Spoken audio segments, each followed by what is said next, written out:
Welcome to the C Word, the Conservators podcast. Today, we're visiting the Isle of Man in our road trip special. I'm Jenny Mathiasen, an objects conservator based in Carmarthenshire. And I'm Chloe Ramsey, an objects conservator from Manchester. Road trip! Woo! Giant Tesco vehicle. We are next to a giant Tesco vehicle. Yeah. So we're done. We're parked. We've been ferried onto the ferry. We're in the underbelly. In the underbelly. I don't know, it feels like we're in the belly of the beast. You know, it's full of cars. Yeah. It is mechanical. I'm just going to open it. This is like what it sounds like outside. Let's go and, I don't know, find a deck or something. Yeah. Let's figure out how this is going to work. So we just climbed the stairs. We were on deck 3, now we're on deck 7. We're out of breath? Out of breath, because there's just any amount of exercise. So we've deck 7, Ocean Avenue Shop, whatever that means. Ooh, tap. It does, doesn't it? Passenger reception desk, children's area. Oh, can we go play? Just leave you in there. Coast to cafe. Toilets. Passengers with dogs lounge. Can we just hang out with the dogs? Yes, let's do that. I didn't know that you could put dogs on here. Adventure. This is what life is about, isn't it? What are we doing? We're going to eat waffles on a ferry. Going on an adventure. We're going on an adventure. It's a good time. It's a good time. Very good time. So we found ourselves on the top deck. The top deck. The top observation deck. Observation deck. And it is windy, as you can hear. It's super windy. I've had to tie my hair up with yarn because, like an idiot, I forgot my hair clip. And we've got packet waffles because it's a good we've time. already spent enough money on this trip. Accurate. And we only left 10 minutes ago. So we got in and it was instant. This is the most romantic getaway. Yep. They've already fired up the hot tub for us. Oh, it's so adorable. There's twinkly fairy lights. There's a bit of solar power. There's a kettle on a gas hob, obviously, because there's no electricity. It's blissful. I can hear the little waterfall outside. There's ducks everywhere. Oh, it's so nice. It's so nice. And so what we're doing now is we are planning our weekend because we didn't do any sort of thing along those lines before we travelled, apart from to ask our tomorrow hosts, Chris and Emma of the Manx Heritage, what they thought would be really good. So Chris very kindly sent us quite a comprehensive list, actually. Really good. It was good. Yeah, covering the whole island and some like top things to see. A lot of it's scenery, actually, so I think it'd be nice to see that. Yeah. So we don't know how long we'll be with the Manx Heritage people, because obviously they're at work. There's only so much of that time, their time that we can take. So we're thinking we'll head up to the Peel side tomorrow, so Friday afternoon, see staff there and have nice dinner out there. We're thinking fish and chips because it's all very fish and chippy, isn't it? I mean, it's an island. I mean, I love that we were coming in and you saw a fisheries boat and you were like, we're eating fish and chips. Well, yeah. The connection was instant. Well, basically everything's a seaside, isn't it? Yeah. Everything's seaside. Yeah. I thought. I really enjoy your travel planner. It's great. We want to see things. Yes. And I was thinking, so if we're doing like three places basically on the 3 days, isn't it? So if we try and do a tasty food, yes, and a pretty scenery, yes, and a heritage site every day on each of those 3 days, then we have nailed it. We've nailed it, and we also have something to tell our lovely listeners about what it's like on the Isle of Man to visit. I like that. Yeah. We are not sponsored by the Isle of Man Tourist Board, although... That would be lucrative, wouldn't it? That would be great, but we're not.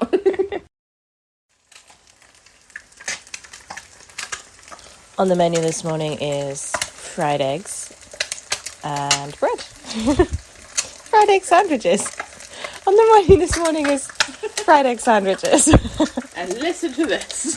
Did you sleep well? I did, thank you. Yeah. I slept very well as well. I'm a light sleeper, so I woke up to the animals on the roof and the rain.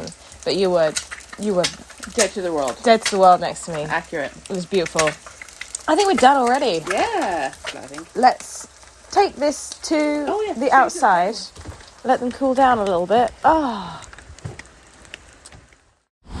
I assume we're in the right place. I mean, it's a very magnificent building that we're in front of. Yeah. It's a brick building with I guess it's just moulded concrete or something, I guess. Yeah. But it's an intriguing sort of ancient looking carvings and I'm really enjoying it. Oh, Manx Museum. We've seen a sign. Oh, yes, excellent entrance this way. Oh, we're even going in the right direction. That is certainly something. We're straight into the National Art Gallery. There are a lot of people. Yeah, there are. Oh, I appreciate an art. Very motorbike thing. I appreciate an art gallery that immediately has motorbikes. I need to tell my motorbike obsessed friends about this. I don't know, I'm just intrigued by this. The ceramics. Also great tash. Self-portrait of John Holland. I don't know who any of these people are. No. Oh, I like that. Chloe has found a painting with skulls on it, so she's immediately intrigued. Such a goth. So these are all self-portraits? Face to face. It's more the idea that it's local people's portraits, which is nice. Mm-hmm. So it's a mixture of photos and paintings and ceramics and some intriguing modern pieces. The miniatures as well. Oh, they are, aren't they? Let's keep going because we need to get some painting done. Pick us up. So we're just waiting for them right now. Yeah, that's right. We did the calling thing and they're AWOL. They're probably looking for us, honestly. Giant drawing of a skeleton tortoise turtle. It's amazing. Yeah. Also immediately spotting monitoring equipment because I'm like that. Okay. Good old light monitoring loggers. Yes, you do. I'm going to continue over in this corner away from the interactive that's talking. Oh, what a fantastic map. Look at this painted map of the island. Jubilee map from 1935. Oh, on textile. Oh yeah. Shall we move on? Oh, it's quilt. It is a quilt. We do love a quilt. Manx style pieced patchwork quilt. Oh, we do love a quilt. Yeah, that's pretty. Nice. As someone who's just marvelled at Welsh quilts, I'm like, wow, this is cool. Nice. Seascapes. More motorbikes. I think we're now into a different gallery. Yeah. The Exploratorium. Oh, that's fun. This is an interactive gallery, clearly largely aimed at kids, but you know. What did you say? I think this is like aimed a little bit at kids and families, but it's super cute and enjoyable for all ages. Next we're into geology. There's a magnificent skeleton. Oh, can you please take a photo of that? Yes. I know that I'm asking you with a low phone battery, but I have no hands. Megaloceros giganteus. It's so beautiful. Yes. Do you want one with me next to it for scale? Yes, please. Gently for scale. Gently for scale. And also there's a little logger hidden up there. I really enjoy that it's hidden up there. I'm really, really enjoying that the wall is like protruding shelves that look like geological strata. I really enjoy it. It isn't full of geological samples. It just has some at sort of eye level. It's a really pleasing design. Also, there's some photos of mounting serving. There is. Oh, that's so cool. There's a lot of cotton tape. I love seeing conservation on display. The skeleton was removed from display in 2015 for conservation after laser cleaning. Yeah. Very nice. Very nice indeed. I think we're now in the cabinet of curiosities, which seems to be slightly under construction. Curious, start your journey. Oh. Is this then the prehistoric archaeology section? This? Yes. So we're going into prehistory and archaeology. Yes, it is. Oh, the upper reference gallery is closed temporarily while lighting is being refurbished. Good on them. I wonder what kind of lighting they're using. Good sign as well, explaining clearly why things are being done. Oh, this is nice. So we've got a Patrick's sword fragments. So there's literally 2 fragments and maybe only 20 centimetres of it. Yeah. And then next to it, on exactly the same mounting system, is a modern replica sword, which is really cool. Yeah, it's better than doing a great way of visualising that. That is fantastic. Oh, love a timeline. Love a timeline. Yeah. You're a sucker for a timeline, aren't you? Such a sucker for a timeline. In terms of local museums. Histories of the area. Yeah. There's often the First Peoples Gallery, but this is so rich. Yeah, this is really nice. It's also surprisingly cozy because I don't know how to describe the sort of how the layout of this. Cottagecore. Yeah, it is a bit actually. Yeah, like there's a lot of wood. It feels natural, even if the wood is just covering up maybe metal or something. I don't know, but like it feels cozy and atmospheric, and it really works with the objects. More ceramics. Oh, standing stones. Celtic farmers, and it's sitting within a little roundhouse structure. Oh yeah, there's actually structure with wooden posts. With actual sort of woven walls and stuff, and wooden posts. It's really nice. Again, good atmosphere. Yeah. And there are seats. I have to say this because there are seats that you can sit and take it in, and also you can, if for accessibility reasons, you can sit down and have a rest. That's such a good thing. So I was a bit concerned about the layout initially, like not a lot of room to maybe sit, but actually they've thought about it. There is dedicated sitting space. Good stuff. There's a very angry looking horse in the next gallery. Oh, fantastic.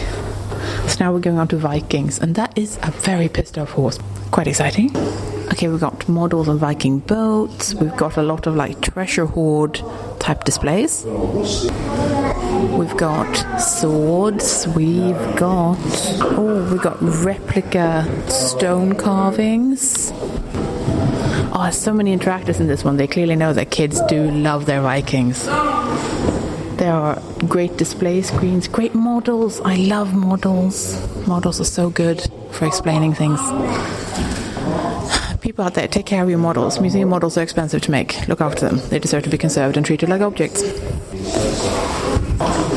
And now we're in the medieval gallery. Oh, that is a mighty big stone pillar with a cross. There's a really giant awning above us, which is fascinating because it actually makes the room feel very different. Yeah. Oh, is there an architectural purpose to the awning? It does go into a sort of dome. I'm fascinated. Right, so we've got a fair few bits of bling. This is a lot of sort of text panels, relatively speaking. Compared to the other galleries, this is very text heavy. There's a man talking. We should not go in front of these people. We'll go the other way around.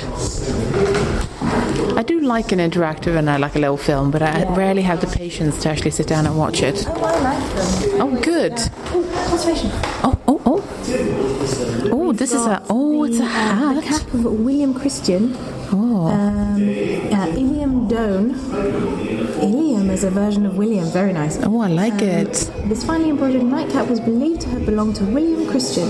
It bears a strong resemblance to the one worn in the only known portrait of him. Oh, amazing. And there's a dyed silk crepeline overlay. And this has been very well looked after. I'm very impressed. Next. We are entering social history, I think. Yes. Oh, that's a cute hat. Cap, sorry. Aww. It's a very strange shape to me. It is. It's very unusual. It's a Bishop Wilson's cap. It sort of looks, from my point of view, it looks like one of those Tetra Pak things that you have to pull in different directions to open. I don't know if anyone had juice boxes like that when they were little. Probably not. Oh, folklore. Oh, good, they're numbers. I will figure it out. Although that is definitely a moth of some description, is it not? Oh, shit. Oh, God. White-shouldered clothes moth. Trust conservators to immediately notice if there's something wrong in a case. But I don't see any. There's cotton. Hello. Hello. How you doing? We're enjoying your work. There's a white-shouldered clothes moth in there now. Yeah, that's not all. Really? I try not to look in here. Oh, Apart from anything else, there's her. Oh, I hadn't even looked there. Nan Wade. She doesn't look away, does she? That's intense. She's trying to entice me in here. She said, look at Intense eye contact. Hello. We've been standing outside thinking, what if they turn up? What if they turn up? And then thinking, this is a bit strange. And then it turns out you're already here. Yeah.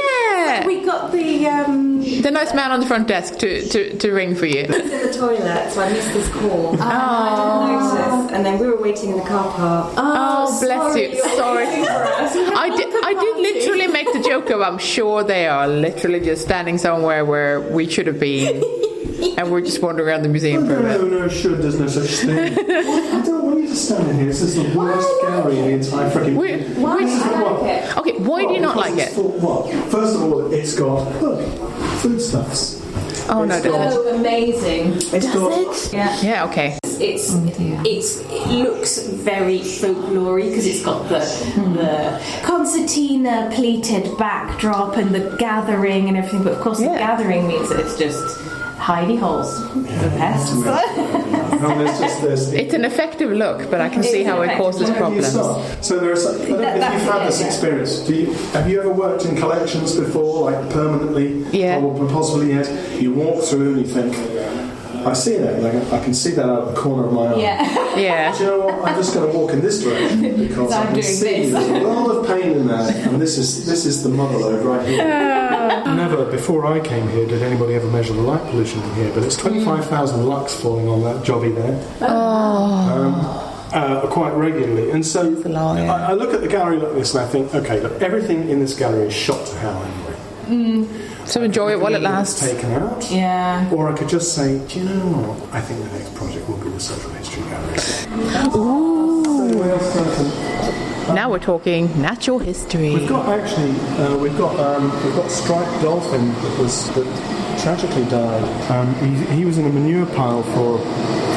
Was about 2 years ago. Anyway, Laura's taken out the bones, and we're going to articulate it. Neither of us have ever done this before, but we're going to articulate the striped dolphin. That's exciting! And I've got. That is very exciting. We've been trying various chemicals and lasers and things to see if we can remove the last of the. Yeah, if you can properly clean it. Yeah. Gag. Yeah. Gag. Yeah. Organic matter. Organic matter. And actually, we've settled on the traditional. Let's all give it a big bath of hydrogen peroxide. Anyway, he's going up there. Yeah, fair enough. Wow. It's a very impressive... The whale? Yeah. It's just like a locally found whale? Or washed up in wow. area, I think, or I don't quite know that. Probably somewhere. But I know that they brought it on an agricultural vehicle through to Douglas with great ceremony. Oh my God. Had to close their doors and windows. Oh, I bet they did, because this will have stunk to high heaven. Yeah. Wow. I remember the guy once from Shepherds, actually. He said, on the island, you knew when a whale had washed up before you actually saw it. Yeah. Wow. Of course, yeah. Because they contain an awful lot, if you think about it. They are big creatures, so really, they go off like nothing else. What amazes me about these creatures is the quantity of oil that comes out of bones for ages and ages. I've heard that, that it takes a very long time. Oh, wow. And really, the manure thing is the only cure for it. Did you just bury it in manure? So we took some bones out it's really after common. about 18 months or a year. And they weren't finished. They were still leaching. I've got them in my room. I can show you them. Emma's standing there thinking, paper's nice. I love my textiles. Why am I here? And I'm like, yes, show me the gunky bones. We have very different approaches to conservation sometimes. Well, we do. But what can we do? Okay, should we? Let's. I think. Oh, that's the Manx cat. Oh, I've seen any of them. Chloe has made friends with a taxidermy cat. Yes, the Manx cat with no tail. Yeah, I am aware of the breed. But I didn't make the connection. Actually, he looks a little bit anxious in the way that he's mounted. He's an old mount. But you do see them, don't you? You do. You do see both cats. You see cats with tails as well. Yeah. But they do suffer with spinal issues because it's a genetic deformation. Oh, gotcha. I see, yeah. So they're not very well. No. Give him a couple of give him some dreamies. He looks a bit stressed out. Jump off and land on it. It possibly needs just a little bit of it. You're in charge of the whole island's heritage, aren't you? Yes. Yeah. In that narrow regard, yeah. Right. Yeah. The thing that I found most difficult, maybe, I don't know if it affects you quite as much, but the integrated nature of our service here is very peculiar. So we are the National Museum. We embody the functions of English heritage and historic England, the National Trust, English nature, if you were in England. Yeah. So we do You have to be all those bits. Those things. Yeah. The only things that we don't superintend are the intangible aspects of the Manx heritage. Music, dance. Okay. Yeah. And there's another organisation, Culture Family, that was set up to fill that gap. And cover that. So poetry, music. Dance. At least that means that you don't have to also do all of those things, because it already sounds like you're doing a lot. And language, of course. Yes. Manx language is a peculiar and special thing. Yeah.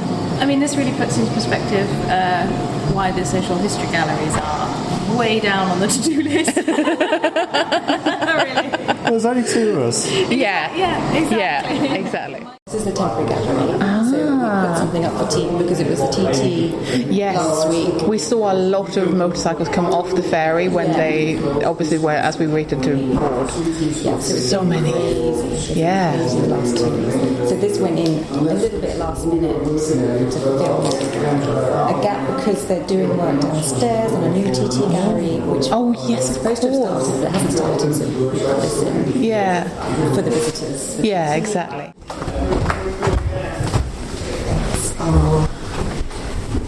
Private Archives reading room. So now we're in your territory properly. Yes. This is your domain. Oh, it's so spacious. Pretty busy today. It's a lovely space.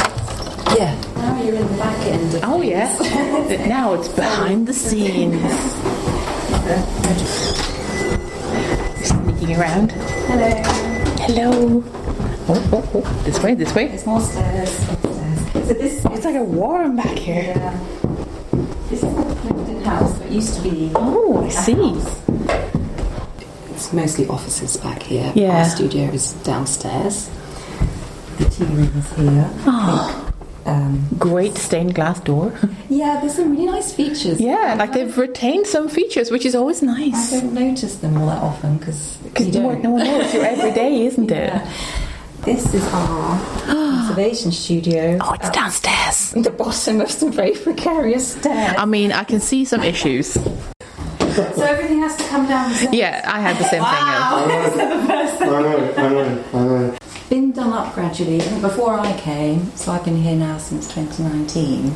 So this is our kind of communal bit. thing. Yeah. Computers. Then I've got a room there. Nice. This has got a room there. Nice. We've got a little store. I'm turning the kettle on, I think. Okay, let's go. Okay, kettle time. We'll continue having a snoop around in a bit.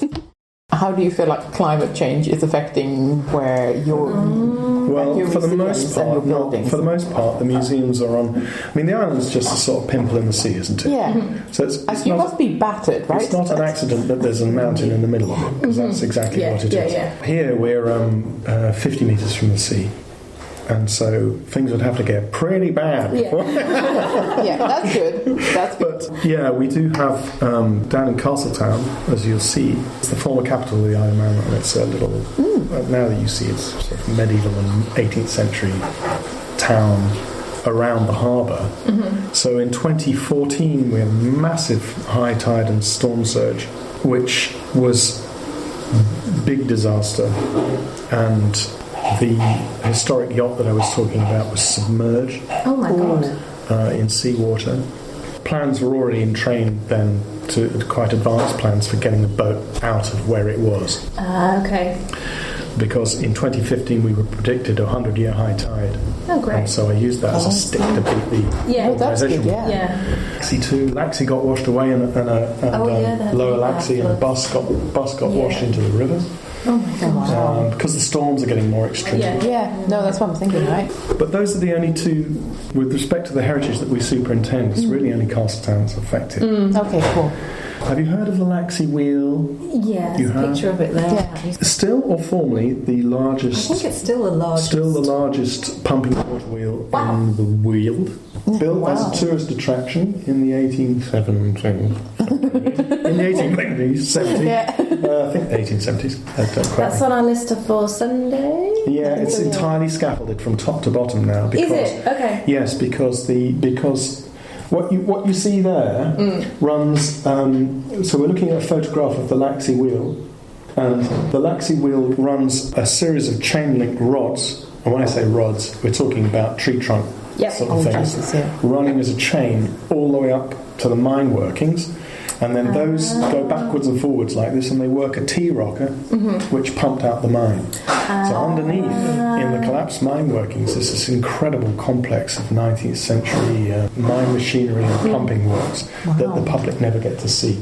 And the Laxey wheel still works. Oh wow. But the T-rocker broke. So one of the chain links broke. That was repaired at great expense. Now the T-rocker's broken, and we're talking access to that is only by Chinook helicopter. Oh, Right. wow. So massive. So the whole of the wheel is scaffolded because we're taking the opportunity to restore the entire thing. That makes sense, yeah. That hideous bombshell that hit us with the T-rocker breaking, which is underground. Yeah, I was gonna so say. we've had laser scans done of it, but it's fundamentally inaccessible. Yeah. That needs to be repaired and Wow. as completely hold our ship under the water because it's massively complicated and expensive.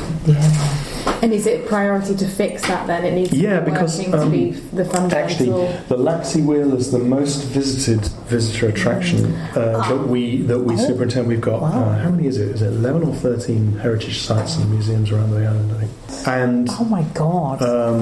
so we've got little regional museums like the what we call the Nautical Museum down in Castletown, the medieval castle in Castletown, the old grammar school, which is a little schoolroom in Castletown, the old House of Keys in Castletown. House of Keys is the Parliament here, which is a visitor attraction. In the north, we've got the Grove, which is a sort of a rural retreat farmhouse for a family of 19th century Liverpudlian ship owners. What else we got? We've got the House of Manannan, our visitor centre and orientation experience down in Peel. We've got the Peel Castle, of course, the medieval castle on the island there in Peel, which is absolutely beautiful, with the cathedral, 12th century cathedral ruins inside it. Cregneash, our folk village. Oh, Yes, that's on our list yes, for tomorrow. Yes, we spotted that one, yeah. Inhabited and run as a farm by people dressed in smocks and things, and the farm is run along traditional lines with horses and stuff. And then we've got things like the Sound, which we've got our lands, like we have the nature reserves, like the Sound with this little cafe, and we've got the Airs in the far north, haven't we? Oh, and the Currachs. The Currachs are the home of the world's largest slug. Is it? Discovered about not so long ago, maybe 10 years ago, 15 years ago, the largest species of slug in the world. Oh, wow. After the ice receded, after the Ice Age, the Isle of Man popped out of the sea. Like that. And so there are lots of false beaches on the Isle of Man in the north. And then a big plain. And the Currachs is in this plain, sort of triangular bit at the top of the island. And there are lots of unusual species of animal there. Including Wallabies. lots of wallabies. So if you were to go to Sartfield... So I did see this in the email, and I went, what? Well, there's a wildlife park. There was just a random mention of wallabies, and I was like, Wallabies! is this autocorrect? Is In this? the high street here. Wild, loose wallabies. They escaped. They escaped in the 60s or 70s or 80s. When was it? I don't know. I don't know, was it that long ago? Anyway, they bred like wallabies. And now And they they're... haven't been able to recapture them. No. Yeah, they bred them. So if you go at wonderful dusk chaos. to Sartfield, it's a very beautiful wetland habitat. You can walk along the boardwalks, and you get to a hide. You can go up into the hide, and then if it's the right time of the evening, the wallabies come out. Amazing. And it's the strangest thing ever. So my work recently has been led by digitisation. It's been going on for quite a while in the archives side of things. Yeah. Which is really good because there's a website called the iMuseum, which is linked to our database. So anything that's photographed with good quality images goes on that, and it's accessible to anyone, and including newspapers at the moment, which is up to 1960. And I think it's still free, isn't it? They used to have to pay for access, but they made it free during lockdown. I think it's remained free. Ooh. So anyone can search Isle of Man newspapers up until 1960 online. And then Wendy, our archivist, has been going through a lot of the more image-based, I know these aren't particularly like posters and maps and plans, Yeah. to be digitised by a photographer. Is that sort of the In next small priority type batches. of Yeah. Yeah. Oh, we're going into the paper studio. Hello, paper studio. Wow. Oh, it's nice in here. Oh, this is so nice. It's got workbenches. It's got framed, beautiful brushes, which I'm really enjoying. That's a little indulgence. I love that. The drying rack storage of brushes and sieves and Beautiful. That's extremely paper. It's beautiful. I love it. It's everything I love. Oh. No, it's beautiful. It's the most Instagrammable thing. I love it. Oh, there's some great posters out on the workbench. Being flattened down gently. Yes, Uncreased. some repairs and Yeah. infills and that kind of thing. A lot of them have a lot of water damage and Usually corners, yeah. eaten away. Corners are always going to be the tricky bit. Also, I love there's a door in the corner Yes. which is covered in stickers and tickets and business cards. I'm trying to make sense of everything I'm seeing. You can barely see the door underneath all of the different stickers and other things that are on this door. It's amazing. What's the story? This is going into the new TT gallery. Oh. It's a door from the Murray's Motorcycle Museum. Right? Yes. So when people would come to visit the museum, they would leave a sticker or a business card or a note. Cute. That is amazing. There are 4 doors like this. Oh, wow. Wow. Festooned with stuff dating back to the 1960s. Whoa. And they're fantastic. What you can't see because it's a podcast. Yeah, accurate. It's just the sheer number of different materials. PVC stickers, Yeah. gums. Yeah. Materially, these doors are incredibly complicated. And then, staples, drawing pins, nails. So they're double skin plywood doors, really, with a window in the middle. Yeah. Yeah. And so, well, what's Charlotte? So I have we've got her an intern. She's interested in paper conservation. She's be coming in 1 day a week. Oh. Try it out, but she's really good. So she's been working on this. She surface cleaned it, and that's as far as she got. There was behind you, Chloe. There's these photographs which were.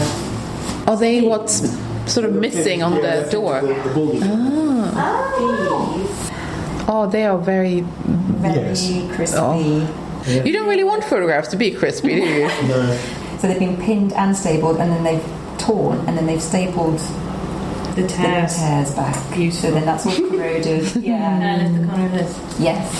Oh, that's another crispy one, isn't it? Oh, curly. yeah. Curly crispy. So it's an interesting idea, isn't it? The crispy crunchiness of them and the curly rustiness of them. Actually, it's not something you can efface or erase anyway. But how much do we wish to retain Yeah. the kind of curled up pattern of decades of exposure to sun and all that sort of stuff? Because in many ways, it's intentional damage in some ways. Like The assumption was that we would put them in the gallery without doing anything to them at all. But actually, as we know as conservators, in order to give the impression of not having done anything at all, you have to do quite a lot. yeah. Leaving stickers and leaving marks and leaving cards and leaving graffiti is a thing the TT brings to the island. So we have motorcycles in the gallery on open display, and a couple of years ago Carl Fogarty's motorcycle got a couple of new stickers. You're like, what the hell was all that about? Because Carl Fogarty. Yeah. You know, Yeah. I'll stick my sticker on there. I've come all the way from Germany. I'm not going away without leaving some stickers. Yeah, of course. That's what this is like, you know, Yeah, yeah. all this stuff here. Yeah, interesting. And they're incredible. I wish we could show all 4 of them, but we... I mean, that's almost not different from people carving their names into rocks and stuff like that. Like, I will leave my mark on this in a really weird human way that we might not necessarily agree with, but it is very human. So does this mean that will this be on open display, or will it be It will behind a be perspex? behind a glass sheet. I'm guessing the impulse to keep adding to it. Yeah. Well, yes, and so... And just touch it, because it's like, oh, I wonder if that's probably stuck on, you know. I can sort of see people going, oh no, that came off. We had a banner with a sticker on it, and it was full on peeled off. Yeah. We had to do quite a lot of conservation. The other, I found that documenting the documentation of this object as an object in its three-dimensional, because it is a three-dimensional object, Yeah. with all of its curled up stickers and cards and things. I didn't really know what to do. So we've recorded these in 3D as a preliminary gesture towards the documentation. I mean, probably because even just describing it is, I mean, it takes pages for sake, wouldn't it? Somewhat unrelated. What is the bag above your head? This is That's scraping. my scraping. I keep this to show visitors. That's a great idea. I've got a very similar bag of scrapings.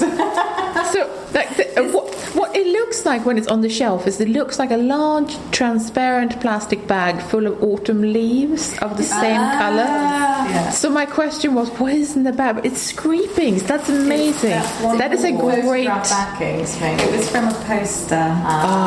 This is a great visual thing. It's It's so good to have things like that you can actually share with people. May I take a photo of you with the bag? Thank you very much. Thank you so much. I mean, whilst I was doing it, it was easy enough to show people. Yeah. I thought, well, if I'm trying to... I do this with like swab jars if it's a particularly filthy thing. I just keep all of this like discarded swabs from the one thing, and it's like, you know how this doesn't look all that dramatically different? Well, this is what came off it, and then people can sort of appreciate that. Oh, I love this little box of it's pre-cut so good. squares. It's so organised. Oh, God. I have. I use the Well, we're same gonna go format, next but door they're in and little heaps, and it's okay. It does. Yeah. We're gonna leave Emma and Chloe to bond. I don't want to take you through here now because it's like a dog bed. I love. So you've got your office in the middle, and then your two In your opposite worlds. further away from each other with your workspaces. I love it. I love it. The workshop I've been... I'm sorry. The first thing I saw was a mannequin with a I've been pink wig. refurbishing it, and I haven't finished yet. But anyway, so I've got no running water in the moment. The sparkliest costume ever has been revealed to me, and I'm really enjoying it. I see a sparkly costume. Oh my god!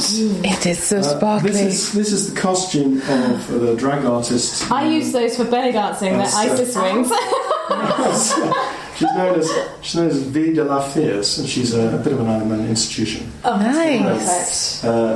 Oh man. He's given us this costume. We're just doing a display about the experience of LGBTQ plus IA people on the Isle of Man, and I've got to come up with a mount for this costume so that it can be suspended from the ceiling. What? I know, and I've got when you go, I've got 1 week to do this. So anyway, I bought a heap of a false shape. Yeah. I've never created a costume, a floating mount for a dress. No. It's a false shape. That's But the first time I'm for really everything. going to have to pull out all the stops of this. So that's You've got a core to work the FOSS shape around, though, because it's for the purpose of the listeners, it's sitting on a mannequin at the moment. On a mannequin at the moment, yes. And then Wow. I know it's quite because it's got all these. I'll just do this. They are like teardrop sequins. they're giant sequins. In the business, they're called, I believe, paletlets. The saving grace of this is that I'm just mounting the dress in this instance. I'm not. The wig goes with it. Oh, that's perfect. The wig, which is a sort of blasted polyester effect, pink, that's not going on the costume. That's going to be displayed separately. I've got to make it look good enough that nobody looks up and says, "Oh, what have they done to that?" Yeah. Yeah. It That's needs the to look objective. cared for. Yeah. And then meanwhile, apart from Vida, we've got Oh, it's a fantastic voice. Nicola Toombs and I are working on some costume mounts for the TT Gallery. So it's a 1960s police jacket here, Look at those buttons. 1970s paddock jacket belonging to Mick Special Grant, buttons. motorcycle racer here. We're going to create proper padded covered mounts for Zenzi's got some 1930s, 1960s and 1970s and 80s. No, 1970s and 2000s leathers. And most of those leathers are going to be mounted in dynamic poses on mannequins on the bikes with which they are associated. That is The bikes amazing. will be leaning, so we've had to completely invent a way of mounting motorcycles so that they're raked. Yeah. Yeah. And we've had to, Zenzi Tinker's been working with Mike Penworth, the mound maker who works in the same building as ZTC, to create a sort of hybrid skeleton mount, which can be, because what you've got to do with these leathers, you have to put the mannequin in the leather, in the leathers, And then bend pose it, the leathers, right? and then freeze the mannequin. Yeah. So he's invented these mannequins. It's absolutely genius. They have no hands or feet, and you tighten the entire skeleton of the hands and feet, and it locks the thing. Wow. And it's an absolute work of genius. So we'll be able. I mean, some of the poses, I'm going to do it. You won't be able to see this. But some of the poses, like for the sidecar Full passengers, squat. are like that. You can imagine getting an historic costume into that pose. Yeah, I mean, Carl Fogarty, he would sit on the motorcycle with his arse hanging out the side like that. yeah. And so if you can Very reproduce jaunty. that pose, Yeah. then so the mannequins, the skeletons that we've got are articulated all through the body as well, so we can get a curvature of the spine. That's really Amazing. And we just couldn't. There wasn't an off-the-shelf way of doing this, and I'm not sure that anybody's tried to show historic leathers on the bikes with which they're associated in this way before. But it's really pushed us very, very far. But even just trying to get my head around how we were going to do this was horribly taxing. Meanwhile, in the rest of the room, what have we got? We've got a huge fume cabinet. Is that fume cabinet? it's enormous. Wash table as well. Oh, well, yes, it was. Yes, my fume cabinet. It is amazing. I covet it. I don't have one, and it's so beautiful. My wash sink, yes, I've just had that made. Nice. So I tried to get one from. I asked Willard if they could supply me with one, and they were going to charge me so much money that it would never happen. Oh yeah. So I had one built. Yeah. Myself. So cheaper. Yeah, it was £2,000. I've got a variety of objects in here, but Can I lift whatever looks like it's this is the world's saltiest pot. Wow. Whoa. It is. That has some issues. Now, the Romans never came to the Isle of Man, but this is in fact a late Roman ceramic pot. It was in a box in the archaeology store, and I didn't know it was there. And Alison Fox, the archaeology curator, said, "Could you have a look at this?" And To describe this, not only is it in sort of two parts, but also sort of half of it looks like it has the ceramic version of extreme psoriasis. That's why it's making me feel uncomfortable. It is not a happy pot. one of the very first objects donated to the museum was donated by the artist Archibald Knox, who was a designer for Liberty and is very famous on the Isle of Man. You can think a Manx version of Charles Ray McIntosh, perhaps. And he donated this pot to it was given to him. So it's bung full of sea salt, really. And that's the question. I'm just not sure whether to try to desalinate it or not. Because How much of the structure is it there'll now? be so much loss from that crumbly area that I just don't think I can do it. And if I consolidate it with something clunky like B72, then I won't be able to desalinate it anyway. Or if I did try, it would be even worse. It would be an even worse disaster. So I'm not sure what to do right now. That's a lot. It's been sitting, but I'm not under any pressure with an object like this, so that's been sitting there for about 3 months while I think about what I'm going to do next. I feel like this is not as messy as he thinks it is. It has a giant fume cupboard that I covered with all of my heart. It's got a little workbench with an excellent light over it. Very tool cabinets that look really badass in the corner. It's got big angry eyes. I love it. This is great. It's small and it's not suited for large objects. It is beautifully different to Emmy's workspace. We have treasury legislation on the Isle of Man which now encompasses not just gold and silver, but also any archaeological artefact. I need to be careful what I say because I don't know the terms of the Act. Alison Fox would be able to tell us. We've got fantastic metal detectorists on the island who are bringing up archaeological axe heads and swords. Most recently, it's a fantastic Bronze Age sword that was found just a few years ago. I get to clean these things, sometimes for identification, but also sometimes for display if they're donated to us. The sword was just the absolute. I mean, who wouldn't want to work on something like that? Wow, treat. And the work that I do is extremely rudimentary because if it gets any more complicated than that, I would have recourse to my colleagues in archaeology. So we have these two fantastic brooches that are on display. Did you see in the Viking Gallery? There's a lot of good stuff in the Viking Gallery. There's a couple of brooches for a cloak here. Pierced copper alloy brooches with pierced work silver wire and biting beasts and stuff like that. Fantastic. Again, female burials on the Isle of Man, big thing. Oh, interesting. Yes, excellent. And they came up in the last 2 years, and they were full of soil, and of course the possibility is that there may be textile in there from the cloak. That was a bridge too far for me, and we arranged for them to go to Yurt.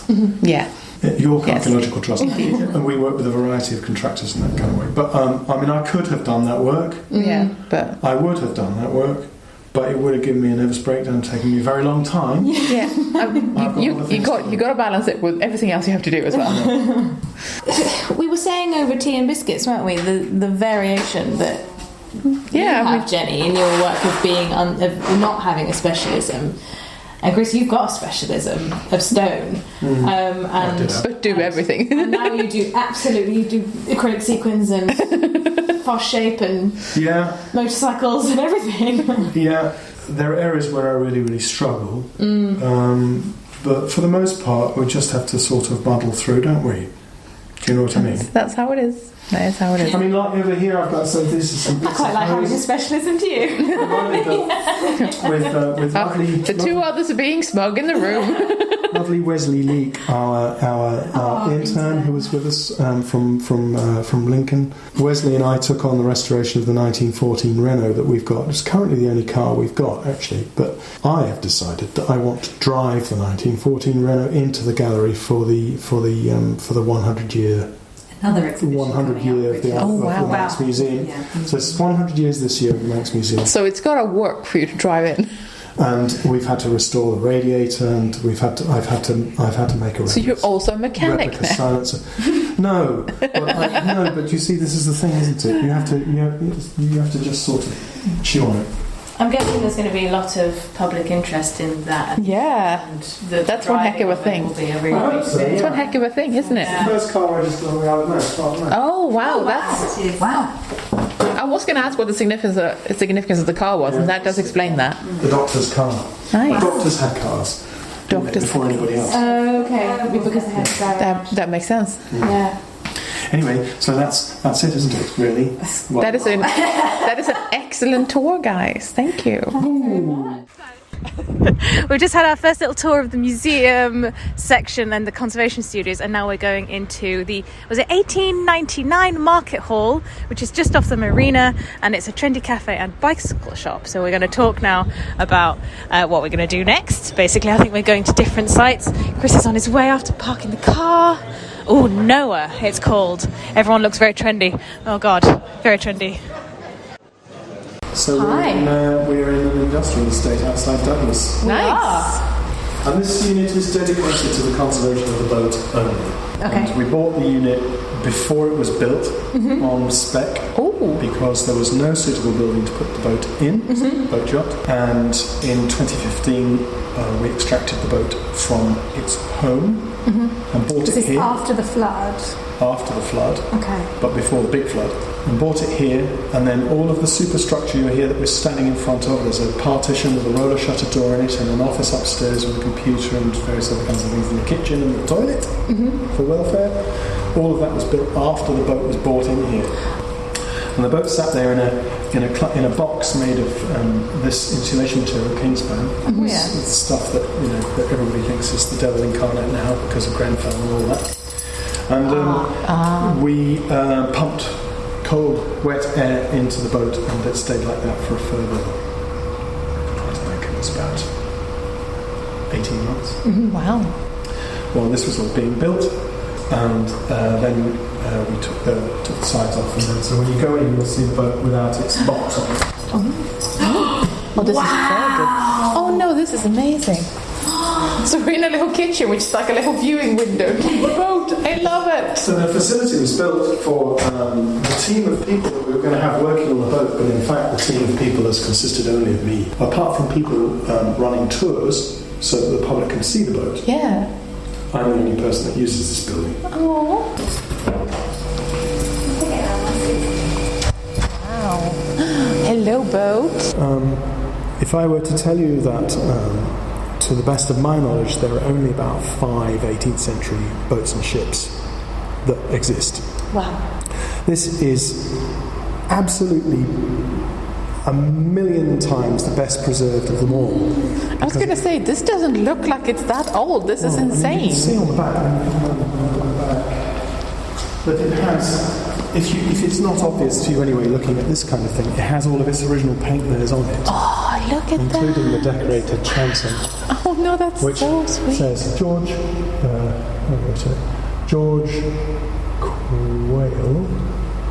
Yeah. Castletown. Nice. And then underneath that, if you squint, you can see that is painted on top of the letters. Yeah. In gold on the green ground. Here's the green ground. P-E-G-G-Y. Peggy. Oh. This is the boat that George Quayle built. He kept meticulous accounts, so we know where he bought the materials, where he bought the paint, what it was like to sail. He writes some accounts about, about letters, this boat. That is in colourful, he took it to Windermere, he raced it, and it was a speed freaks machine, so in its original form, if you stand at the side, you have to imagine he converted it in 1802 to raise the guns, but that was the original line of it, and he sailed that on the Irish Sea. It's really, really low. Oh, Jesus, yeah. And it had 2 masts. The masts survive, and there they are. Oh. Which is, again, completely extraordinary. They've got the original fittings. Oh my God, they are completely... These lovely rope quoits and things like that. It's just an extraordinary survival.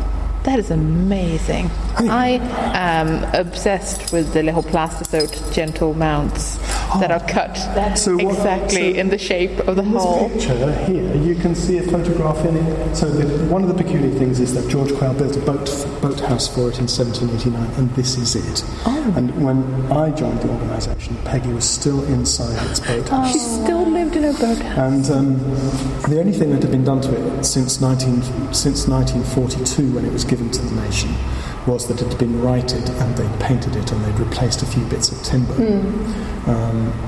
When I joined, Matthew took me down and he said, this boat was built in the 1780s, and we were looking at that, and I was standing there, and the tide came in like that, and I looked down, I was standing in a pool of water, and my first thought was, it's like a second week I'd joined Manx National Heritage, that can't stay in there. And if it's really that old, and it obviously is, and you can see, if you've got an eye for it, that all of the paint layers are there, so all of the timbers are original. What an incredible thing. And it's in a pool of seawater, for Christ's sake. I can't continue. So this is a rich boy racing car? It is. Love it. He was from a posh family. He was the eldest son. And he'd been in banking, in finance. He'd worked in Italy and in Turkey. And he came back to the island and started just sort of mucking about, really. Classic. Anyway, the conservation of this object has been a long road, because obviously the single greatest thing I've done for the conservation of this object is to take it out of our cellar. Yeah. Yes, and start drying it out. Everything else after that is something of an anticlimax. All of the ideas that I'd had, that I thought we were going to do, I've had to reassess and accept. We've had an expert panel over and we've talked about it. I had hoped to remove all the 1960s overpaint. I had hoped to remove all of the iron fixings and replace them with inoxidable ones. I'd hoped to do all of these things, but none of those things can happen for complicated technical reasons. So what we're now thinking of doing is we're building a new facility for it in Castletown. We have plans now to put Peggy in that, and then we'll also rig it. So I've been working with specialists in 18th century rigs, and we've got a sail plan and rigging plan for it. So we're going to put the masts back in and create a suite of sails and rigging, and it will be displayed as if sailing. Yes. And I'm really excited about it. No, this is the funniest thing. This thing here. These on it. These are mini cannons? Yes. Oh, do they work? Holy cow, yeah. I mean, I've never tried them, but yeah, they're designed to work all right. Oh my god, they've got mini cannons. So are they for firing or are they for the... Yeah. Okay, can we just recognize the rich boy flair of not only having a racing boat, but also deciding that he needs tiny cannons? Six tiny... This is amazing. Did he go to battle with these? No, we haven't done any ballistics analysis on them. Oh, is that it? Yes, it is. Yes, that's it there. So this is, well, I'll read it to you. It's a document from 1793. Stuff of the sailing boat called Peggy of Castletown, George Quayle, Esquire, master clench built, 24 feet 10 inches long, blah blah blah, burden 6.5 tons, armed with 6 small swivels and 6 fowling pieces. These are like, they've been shooting ducks and they've got kind of like a little blunderbuss, and we've got some of them from Quayle. This is amazing. Whereof George Quayle, Esquire, owner, intended to be employed for pleasure only, 1793, to path without let, hindrance, seizure or molestation, provided it shall appear by certificate on the back thereof from the collector, controller or other proper officer of the customs that the said owner hath given the security by bond required by the Act of the 24th of His Majesty, entitled An Act for the more effectual prevention of smuggling in this kingdom. Given under our hands in the seal of the office of our 19th day, June, year of our Lord, 1793. And then if you look at the original document, you can see that George Quayle has gone down to the harbour office, bunged him 200 quid or whatever it was. And he's been given this with the seal, and you can see the fold marks on it. We've actually got the tin that he kept it in on the boat because he carried it everywhere he went in case he was accosted by the Royal Navy. That's really cool. Isn't that amazing? So you've got basically the whole story. That absolute whole. That is amazing. And the archive is, we've got a big collection of papers that we generally call the Bridge House papers because they were given that title and they were given to us. But that's all of the family letters and documents, George Quayle's account books, the written accounts of sailing to Windermere and all this sort of stuff. It's absolutely nuts, isn't it? It is, yeah. Wow. It truly is. And anyway, it sort of centres on this boat, really. Like the fact that this is still here. I've still wondered, why is it that this has survived? Yeah. It's partly because of the Isle of Man. When he's finished sailing it, for some reason or other, he puts it in the cellar because he doesn't want to get rid of it because it's his cherished thing. Yeah, that's his baby. Right, it's his baby. So around 1810, 1812, and we know that from paint analysis, he lays it up, and there it stays, and then it's immured. So they build a wall across the end of the boathouse, and so you couldn't get it out if you tried. And the house remains in the unbroken ownership of the Quayle family right through until the Second World War, when the last of the Quayles dies. Wow. And that's when we're given it. And so that level of neglect is why we have this object. That's why it is. But it's the sort of level of neglect that only the sort of gentry can afford. Yeah. Because otherwise you've got to use your buildings and you've got to use your stuff and you've got to take that apart for firewood and it's like whatever else. It's like, what did you do with your yacht? Bricked it in. Okay. Yeah, exactly, into one of my buildings. I built it into the wall. Yeah. There's all sorts of mythology about it. I've written treatment proposals and reports and things for this that I read now, and I think, I don't know why I ever thought that would work. Yeah. But the thing is that you have to be prepared to realise that you've changed your mind in conservation. And you have to be open in the gentlest way possible to realising that you were wrong. Yeah. Or being brought new evidence and realising that actually we can't. Like, I wanted to repaint this boat. Never. I never wanted. What I wanted to do was reveal the beautiful 19th century colours on it. And I had, once we'd had the paint analysis from Lincoln Conservation, the full one, I realised that I was just wrong. Yeah. And it couldn't work. And the same with the nail removal and all the other things that I wanted. And it's been a journey of a very slow and gradual discovery. The thing that's taken all the time is not this. This bit's easy. Building a climate controlled facility in that intertidal zone is way off the scale. I never would have guessed when I joined Manx National Heritage that it would be a boat. If I had any inkling that it might be, I think I might have not taken the job. But this is why it's better when things are slowly broken to you. Broken to one as a person. And slowly revealed the nature of the problem. Slow reveal. And ignorance is bliss. We're in a storage unit. It is full of large-ish objects. There are metal shelving units, and big crates, and 1.5 meters deep. Things on pallets. If you've been in a museum store, this is pretty standard. But if you've not been in a museum store, just think of it as beautiful storage. Would you like to know what happens when you build a store? What you do is you say we need a new store. You manage to get people to say, yeah, it's a good idea. They say, how much will it cost? You say, we need the building. They say, well, the trustees will pay for that. You say, we also need some pallet racking, we need a mezzanine, and we need a load of shelving, we need a load of boxes. And they say, oh God.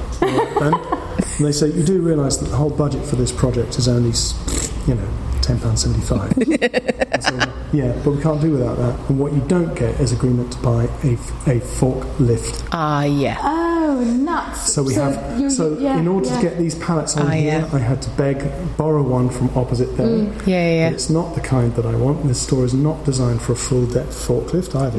No. You need a narrow access forklift for a store like this. Yeah. And I haven't yet managed to get the powers that be to agree to buy me one. Most places do not consider that they might actually need actual equipment to lift things and get things places. Is that you've got loads of racking space left for large objects. Yes, we have. It's wonderful. So this is the content of the old folk life gallery in the Manx Museum, which was built in 1938 and then taken down. Yeah. We're looking at spinning wheels and harrows and cartwheels and horse collars and more spinning wheels, benches, and chairs and presses. Yeah, I was going to say like a book press and a chopper for beets, so animal feed chopper. Oh, and then nice. over here we've got some carts. Yeah. Sitting under the mezzanine. Sitting under the mezzanine, we've got a loom here, which is actually a 19th century loom. We know who used it and where, so that's quite amazing. We've got presses and benches and winnowing machines and all the usual things that you would get in like a mid-20th century folklife museum. Yeah. Here. And then up here, looking on the mezzanine up there, we've got all the small objects from that gallery, candle holders and mostly in nice boxes by the looks of things. Yeah, they're all in nice boxes, yes, or mostly at least, and those that can't fit in a box are not in a box. So this is a good example of the kind of problems that you can get. Right, this came straight off the finish line. It was the winning TT outfit from 2019. This is an insane creation. It's covered in champagne and flies, and that is the way it's going to stay. And I have to try to keep it that way, even though it's going to open display in the gallery. Well, it's because it's part of the object history, right? It is the celebration.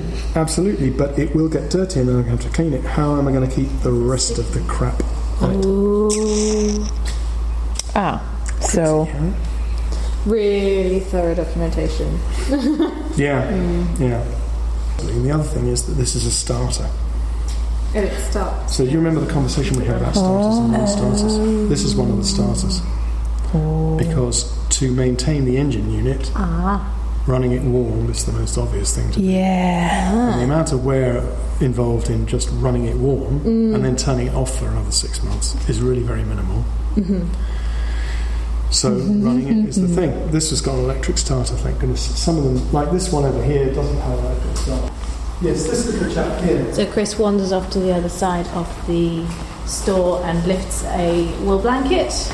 A woolly blanket, and underneath the woolly blanket is the Honda CR93 from 1962 River Drive Gary Bennett in a much restored state by a local owner. This one has to be started with a pit starter, so you engage the gears and then you spin the back wheel, and this sounds like Krakatoa. It is the loudest motorbike that I have ever heard. We started it in the back lane, and people came out of their offices to see what was going wrong. So, apart from having Gary Bennett in a race pose and this raked to one side, we also have to design the display so that we can take it off display, take Gary off it, take it outside and start it. And the way that we've decided to do this is that the raking mount that keeps the bike raked can be righted, and then the entire plinth on which it's sitting comes out of the gallery. We start the bike and then we put it back in again when we've finished, and we put Gary back on. Wow. You have the coolest challenges. Yeah, it is when you can do it in one day. It's mind blowing. And then this is after just talking about the costume, the sequined costume, and how you're just I'm just gonna make it. I'm just going to teach myself how to do floating costume mounts in the next 5 days. Yeah.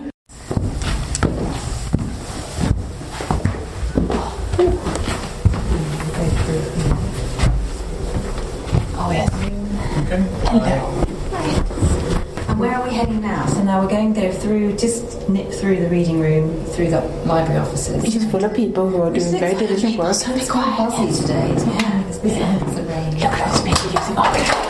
Oh my god. I love those weights. Yes, those weights. They're very good weights.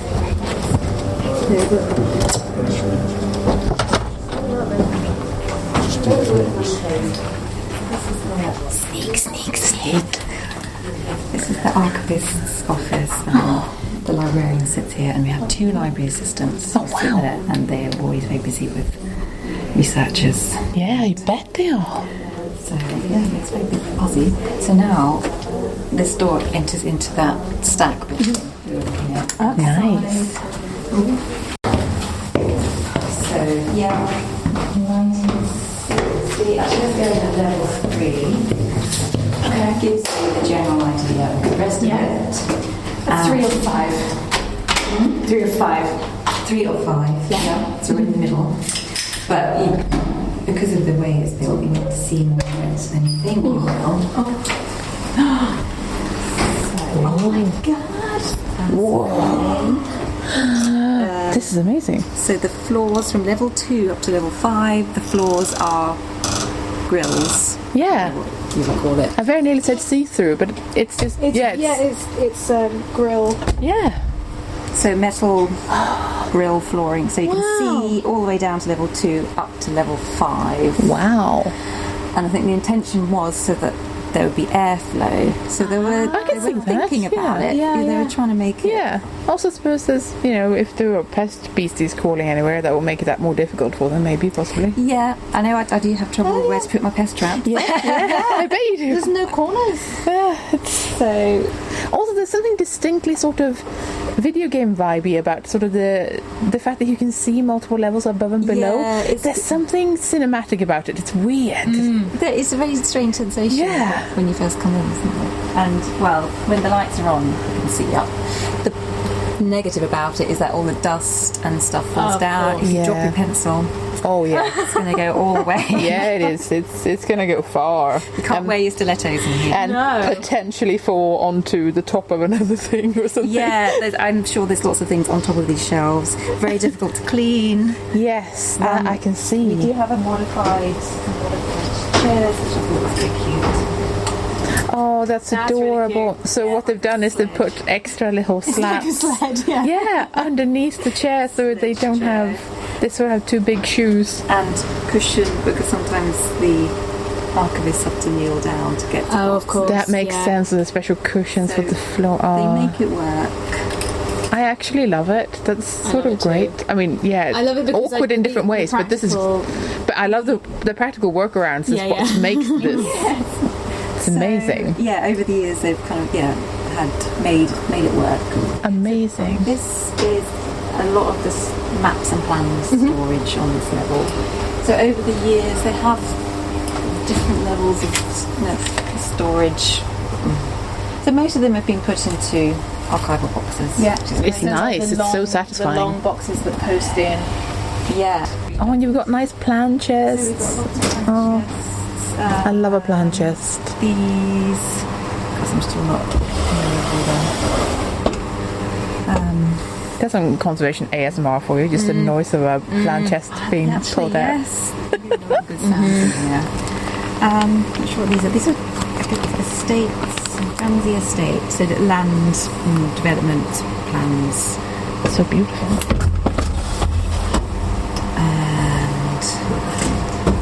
And a lot of them have been They're mainly next up. A lot of them have been annexed by the archivist and the previous conservators. So, and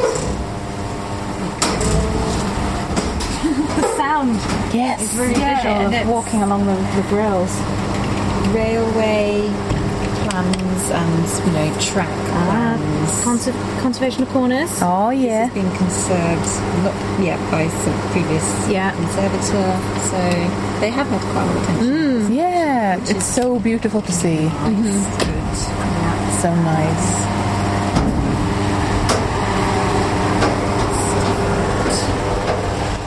So these are ordnance survey maps. So Oh. land. These they call them stratification plans. So to move the air. Yeah, which is a great idea, but it does mean, of course, the dust and stuff does move around a fair bit. Then, so everything gets if it started shedding things, then that would be a problem. Yeah. What's on the floor below us? That's the library collection, so printed material. That's mostly boxed, so bound printed material mostly. So that's library. The rest of the levels is all archive, so manuscripts, handwritten manuscripts, and all of the maps, plans, ledgers, account books. It's mostly business archives. Let's go to the top floor and just have a look at some ledgers and big volumes.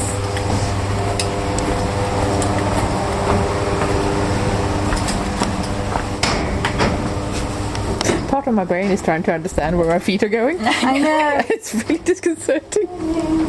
Thank you. And as well, these are all fitted out with Inogen gas. I was wondering what this was about. That makes sense. You don't have to worry about fire. That is good. It's great. Okay, so it's an extinguishing system, so how evacuate hazardous area immediately. I'm guessing it's oxygen. So it starves the fire. Suffocates the fire. Yeah. So this is the top floor, and we can see the roof up there.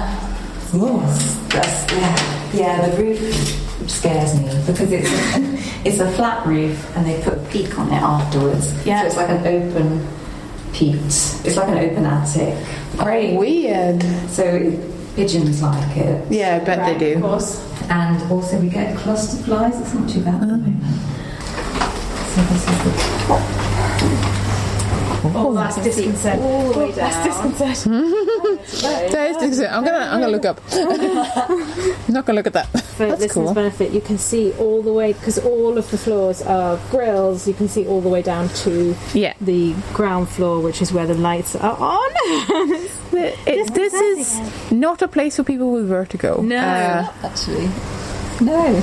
So I have vertigo, but I somehow can't stop looking. I do as well. Normally I get But I also sort of wonder if it's just a thing of like conservators are usually quite mindful of where they put their feet because they sort of need to plan their route and sort of make sure they don't step on things. So I think naturally we probably do look Down quite a lot on the floor, and also we look for signs of pest trap or like pest activity and stuff. I think we naturally do spend a lot of time looking down. Actually, let's go down the next one. Ooh, okay. Anyway, you can see some of the volumes. Oh yeah. Massive. They're really big and really heavy, and But also really beautiful. yeah, they're lovely. And these ones are accessed much by the public. I don't think they are.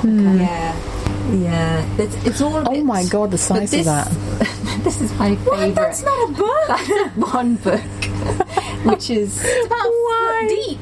Why has anyone done that? I know, it's like, no, let's not bother making volume 2. Let's just fill it up this one. That's immense. I think my favourite one so far is called something called thermo skyships. That sounds like the most steampunk. The most steampunk records I've ever seen. This is very heavy. Another slight problem with this. There's nowhere to put your box. Yeah, I was just... there is that... What's on a table? There's a little ledge over here. I was just thinking that this ledge looks like it's for opening a box. Oh, yes. But, yeah. I mean, it's a solution. I like it. Yeah, another is because it flips up.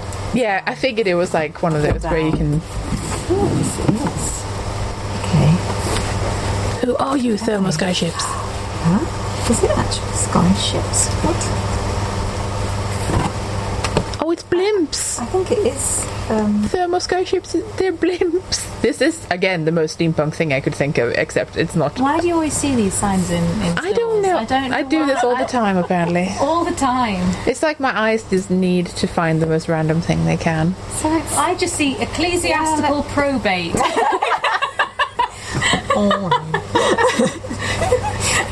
Program to find the cool stuff. So yeah, it's a company that builds skyships. This is amazing. So I think there are some kind of manufacturers based on the Isle of Man. Yeah. Through the years that kind of make really random stuff. This is amazing. Eccentric ring beams, cables and fabric. Oh, look, we got like diagrams possibly of how they were built. Loving it. Almost. Maybe very nice fabrication packed, specifications. Look at them. They look a mad. design study and technical appraisal. That looks like a spaceship. It does look like a spaceship. I am also doing like a survey of the collections, like a sample survey. Oh yeah. So to check on the condition of things and stuff? Yeah. I've started on level 1 because that had a mould issue previously. So to kind of see where the mould is at. Yeah. Condition, but also to familiarise myself with the collection. Because, well, I've been here quite a while, but I still feel very new. And things like this. Well, there has been a pandemic, so I feel like... Yeah, let's take... Yeah, I feel like the base... Yeah, like... Oh. Back outside. Turn up the lights. My brain also did the thing of... You're gonna fall! And then I liked that I had an internal strong word with myself. I was like, that is nonsense. This is perfectly good. Think of the excellent load bearing of all of this stuff. And chill out. And then my brain went, okay, I guess I'll go quiet then. Yes, good. Means I get a chance to find what Top marks on the museum shop, have to say. Wouldn't you say? It's a good shop. Yeah, really good shop. Excellent collection. There's things like blankets and cushions and local stuff. Yeah, locally made, not just something with a local logo on it. Yeah, it's good stuff. Yeah, but also like the sort of things that are local stuff that's linked to like the crafts of the area and the history of the area. It's a really nice really shop. interesting. Well done. Yeah. Top marks. Brilliant. Here is the old museum offices old hospital offices, because the museum was a hospital. Oh. So 1922 they came in here. And we can't use this area here at all because there are no fire escapes and no fire escapes possible. And this is where the textile store is, just here. This is a flat roof building extension built in 1970 something. Anyway, this is the whole room here. What you have to understand is these are cubby holes. Yes. Like I do in museum stores, don't they? Oh, that's not creepy at all. Hanging store. I know. We have hanging storage. It does for all smell. these garments, right? They used to be in the textile store in some plywood cabinets. Oh no. I opened a plywood cabinet. Oh no. I touched an item like that, and the entire rack fell on me. And I was covered with about 20 sets of motorcycle leathers. It was very heavy. Oh my god. And I This is said, why right, this is now a steel thing. sorry, that's enough. I'm taking these out. I'm not going to be repairing this. But this was the only room we could occupy. The bizarre thing about this room is that without any mechanical means, it stays exactly at 50 all the time. Nice. Sweet. So See, sometimes I really like the old old stores because they I feel like stay quite stable. I feel like you've won. Like you've won room lottery. So Nicola Toombs we've made these Tyvek covers with volunteers from... Yeah, they from look all great. over the Yeah. local thing. And she's gradually working through these. We've decided to just rock up to Castletown for dinner and go to Peel tomorrow morning. It seems to be some sort of communal walk between all the parishes or something tomorrow. So we may face some road closures that we weren't prepared for. Yeah. But our lovely lady in the library / reading room warned us that might be an issue because they passed by our yurt village. So that may cause some headaches, but only small ones. Yeah, I think it's fine as long as we wait for them to go past. Yeah. Then we'll just skip off to Peel whenever. But yes, for now we're just going to wander around. It's a Friday night. There's no parking spaces. I feel like I can't see any people, but we're in one of the only parking spaces. Yeah. I think everyone's indoors because if you can hear this, it's is raining. And this is whilst all of the WhatsApps and stuff from the mainland are going off about how hot it is and how we can't cope. And here it's nice and it's really cool here and it's raining and I think I prefer it, to be honest. I think we're actually winning this. Yeah.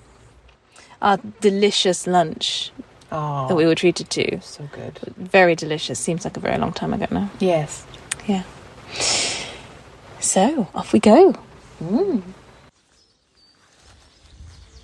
So Castletown's nice, isn't it? It is nice. Yeah. Just had a nice meal. Nice pub grub. And Good pub grub. it was just good pub grub, you're right. The waffle nearly did me in. So where are we now? So we're in the little harbour area. I'm parked on the other side of the harbour. We can see a lighthouse in the distance. It's very, very picturesque. We have 4 swans. The castle is cool. We went around the gardens a little bit, didn't we? They were very nice. They were really nice. Yeah. We nearly stopped by a pub. We did go into the pub called the Glue Pot, which is amazing for conservators. But they didn't do food, so we had to move on. Yeah, we did try though. Yeah. We did try. The Nautical Museum, that's over there. That's over there. Definitely close. Here's a Friday night. Yeah. Oh, it's another beautiful morning. Beautiful day in paradise. Isn't it? Today we're going to Cregneash village. Cregneash, yes. Yeah, so it's like an outdoor museum. We're expecting people sort of dressed up, I think, and... Yeah, they're That sort of life thing. museums, so a little bit like St Fagans. Yeah, exactly. Yeah. Like, reenacted territory. Yeah. I'm very excited because I love that stuff, so Oh my god, me too. I'm very psyched. Yeah, and then we're going to Peel. Yeah, And we're going to have meet... a castle. Yeah, and- they have a castle and fish and chips. Yes, and we're going to meet with Emma again from yesterday. Apparently Peel is known for its fish and chips, so... So we've made it here. Oh, it's windy. Ticket office. Off we go to the ticket office. Yes. I hope I have cash. The ticket office is next to the gift shop. I realise makes this is sense. extremely common and I love it. Okay, let's go. In the old days, you didn't work any hours. Time didn't count as much then. It was the work that counted. You had to do it to keep going. And if you could, you kept a cow or two, and a pig, and a few hens. And maybe you had a bit of ground to grow a bit of corn and a few potatoes. We're in Cregneash And village. go into the mountain for fuel, and a roof over your head. And if you could do this, well, there must be Watching a that. film. He seems to cover multiple periods. But 8 of a family were brought up in it, and my grandmother... So far adorable, and they sell yarn from the flock they keep here. There was a chalik. So we're St Peter's Church.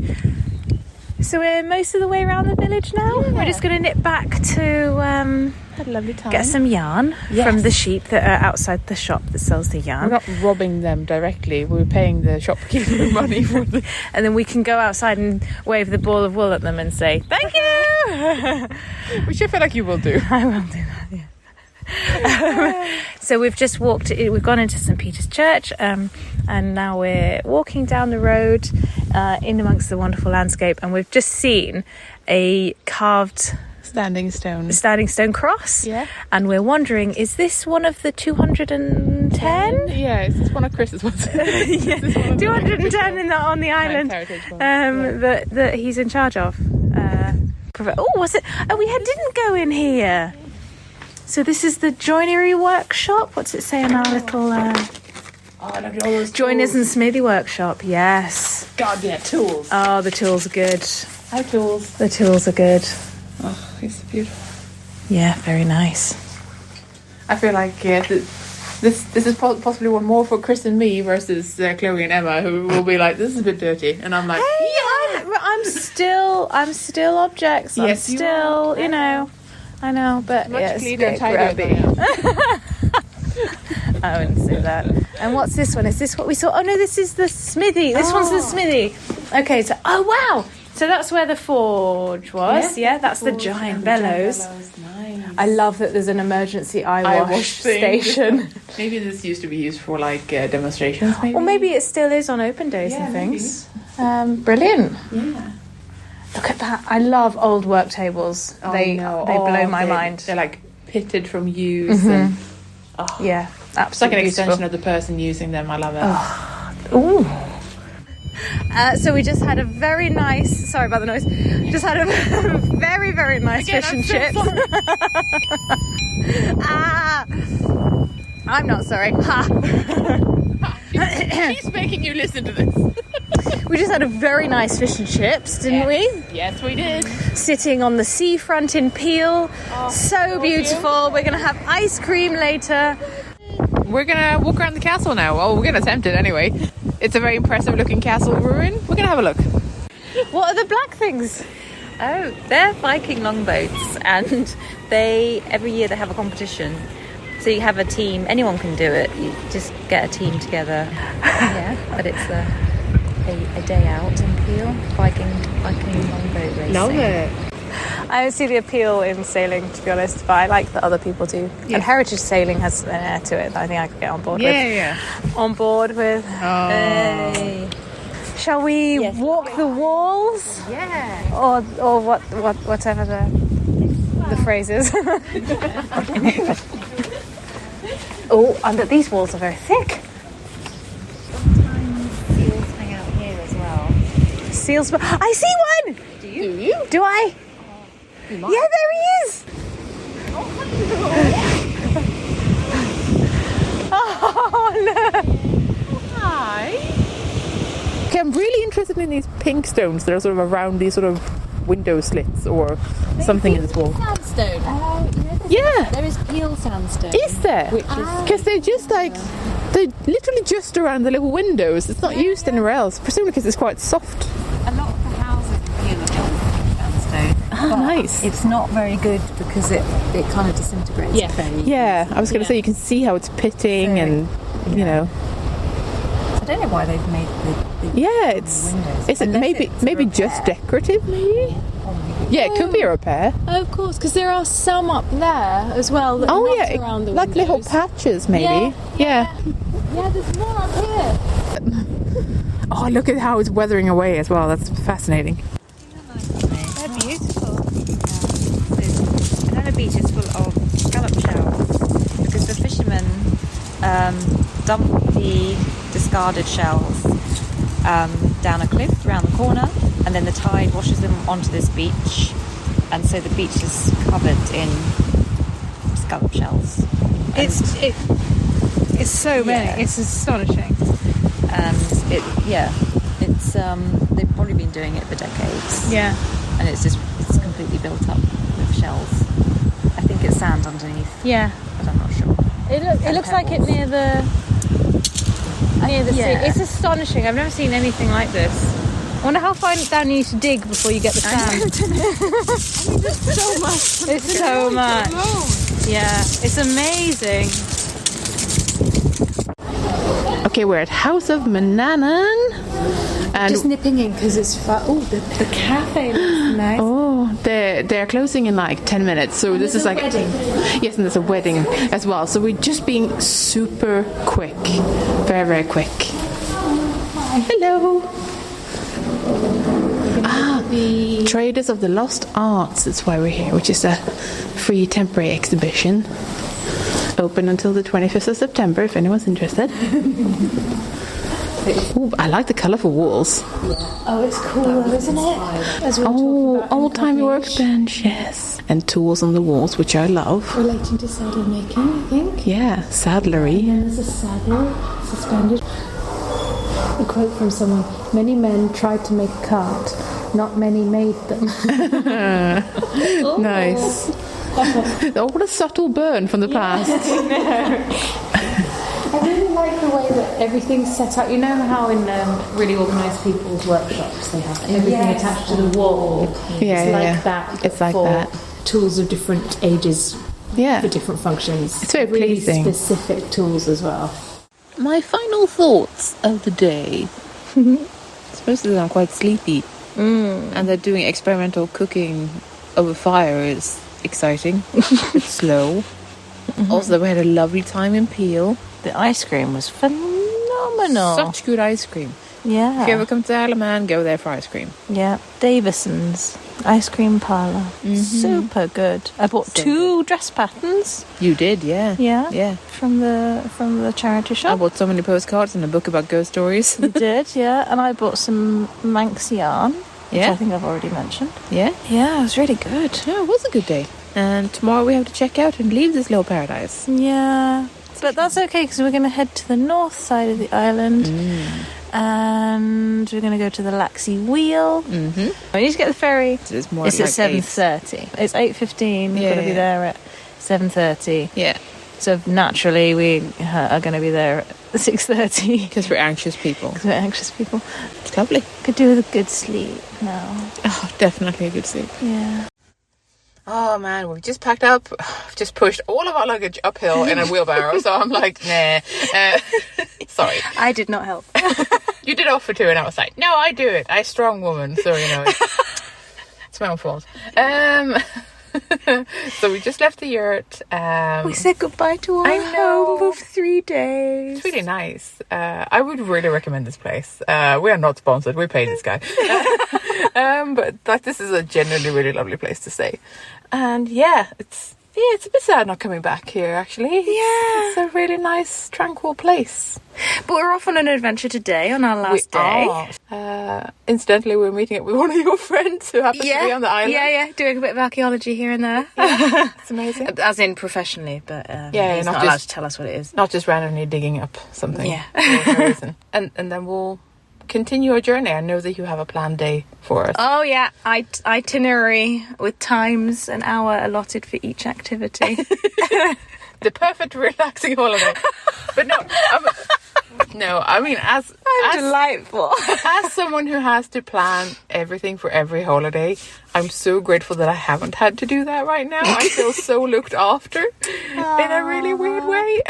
Because normally I'm the one who has to plan and book everything and really make sure that we stay on track and all that. And it's exhausting. So thank you so much for doing that. Well, we better go because we've got 17 minutes before we're at our allotted destination. All right, we are in Laxey. We are meeting a friend of Chloe's here, so we're sort of waiting for them to arrive on the tram. It's just a tram. We are now walking along the tram tracks, Yes. which is fun and Only mildly dangerous. disconcerting. It's not that bad. Danger! Do not stand here! Oh God! Oh, good. Let's go up to it. I want to take a picture of it. It's pretty. Yeah, it's a cool looking tram, and the sun is shining. It's such a beautiful Very day. warm. It's a bit blustery, which is just pretty. Oh, and this is the ticket office, and there's Davison's it's cute. ice cream. Which we know is amazing. Yes. The booking office is very pretty. Tram junction memorabilia. So we did see the Laxey Wheel where we're parked. We're parked facing it. Sorry. Yes. Parked facing it. It's covered in scaffolding. It is. It is very much covered in scaffolding, but you can still see the big red wheel. So you can still see it on a normally. I can see how it would be incredibly prominent in the landscape. Yeah. It's a big red wheel in amongst green trees. It's incredibly eye-catching. It's huge. Yeah. I didn't think it was going to be that big. Absolute Which is madness. ridiculous because it's famous for being the largest working water wheel. It's currently not working because of some underground breakage. Yeah. that Chris told us about on Friday. Which is difficult to repair, to say the least. And on the ground. Do I hear a tram coming? That might be the sound of that.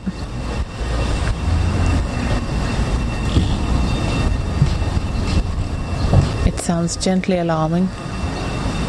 It's a gentle alarm is what she means. Yeah, that's what I mean. It is a working tram! Look at it! Here it comes. Oh, look at it coming in. Oh. Adorbs. So they are the historic trams then, the actual historic trams. I love it. We're at the wheel. We are at the wheel. There is. I'm so out of breath to talk to you. It's a long walk up because it's on the top of a hill. You can drive to it. We didn't because we're active and something. And suitably next to the Davison's luxury ice cream sign, there is a conservation in action sign. The conservation works currently underway here at Laxey Wheel are both unique and major. So dramatic. These works offer a rare opportunity to study the ingenuity of the wheel's Victorian creators and to care for one of the Isle of Man's most treasured monuments. Highest visitor numbers. The largest working water wheel in the world. What's involved? Do I read the whole sign? No, don't read the whole sign. We're showing them a picture. It's okay. Okay. It's okay. There's more face to it. Oh, look. Oh, I love conservation outreach. It's the best. Yeah, So we're at the wheel. this is like 90% scaffolding. Yeah. And covered scaffolding at that. So it's Yeah. a little bit difficult to appreciate the scale of it. It's got a little window though, so it can look out. Yeah. Oh, that's an adorable way of looking at it. Yeah, like you can see a bit of the wheel on top there. To be fair, this is mostly covering the building that surrounds the wheel. You can see a large chunk of the wheel. It's just that for people who have not seen this in pictures, it is a big wheel inside a big building. Yeah. But it sticks out. So you cannot see the building at all, but you can see a bit of the wheel. Yeah. And apparently we can go up there somewhere and look at something because we can't. A bit of the mining. Nice. Bits. Okay, so good. let's go up there. Yeah, it costs about €5 to get in, by the way, unless you have National Trust membership or similar. Just as an FYI, if you want to come. Yeah, and there's driving access or a little path. There is. Which is a little walk from the village. Yes. Please take care as you follow the trail. There are uneven surfaces, steps, and steep parts. Oh my Please God. follow the safety advice. This goes on for ages. We're here. Yeah, we're not going to have time to do the trail. No, that's not going to happen. But that's amazing. Yeah, very cool. Oh, the miners had to buy their own equipment and explosives. Oh, rude. Do you want to see how far we can be bothered to go? Yeah. You're in charge of our timekeeping. Oh shit. Okay, that's fine. Good. Nice. Slightly intimidated. There's a booth with a woman in it. The social anxiety is already real. We reached another point where we've followed the viaduct. Yeah. And now we're at a sort of a mining section. Yeah. Oh, there are hard hats. We need a hard hat to go in. So we might go into some mining shafts or something now. I'm very curious. Okay, so we're going into this mine now. Yeah. Chloe's taking a lot of photos. Yeah. It's going to get real echoey when our friends join us, so... Okay, so we've got probably replica mine props here. Oh my God, I'm so glad I'm not tall. Ooh, how are you doing, Ben? It's quite low, isn't it? Think short thoughts. Yes, it's very cramped in here. It is a bit. Oh, okay. It gets a little bit better here. So it's the original surfaces, essentially. We've got replica mine props. Oh, wow. I assume replica channels for things. I'm not sure what that is a channel for. Oh, wow. So we're looking up about halfway down the corridor shaft. There are a lot of beams above us. And there's a lot of props.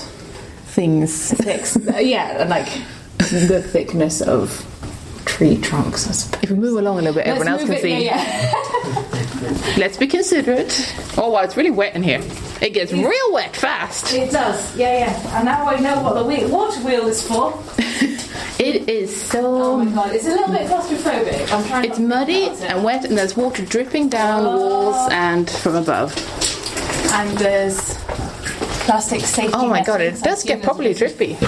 All out. Oh my god. It's also drippy. Oh, cool. Right. So at the end of the. Was this a shaft upwards? It's a shaft Nice. upwards, yeah, and a little grill to let water in. And friend Ben is now crouched down. How are you doing there? Board hit my head. Fair. That is entirely fair. We can't get any further than this. It is blocked off. But I'm really grateful that we can't get any further than this because it looks really fucking terrifying. it sort of becomes half the width again. Yeah. Of what we're already in. So it does get real narrow, real fast. It seems to be curving downwards. Oh, good. And the walls are... I'm so rained on. Constructed slate. I don't like it anymore. I'm really scared. Very exciting. Oh, you know what else is going to happen to you, right? No, I know. Yeah. You're just going to get wet. That's all it is. Yeah, I know. Yeah. Cool. I mean, I'm really glad I can go in here. It's cool. Yeah. Also, it's very literally cool because, of course, it is. It's cold. Yeah, it's cold. Because it's subterranean. We are arrived! Yes. Where are we now, Chloe? We are in Grove Museum, well, the car park. Yeah. Outside Ramsey? Just outside Ramsey, yeah. I don't know what it's referred to as, but it's like the estate and grounds of Grove House. Cool. Ticket office at the Heritage Shop, that's what we want. Nice, yes. We're here for afternoon tea. We're here for an elegant afternoon tea, if they're open. I hope they are. I haven't looked, actually. Oh, and there are toilets. And then I would like to go around the house because it's one of these, like, Grove setups. Museum of Victorian Life. This does sound like something that is right up your street. Oh, my God.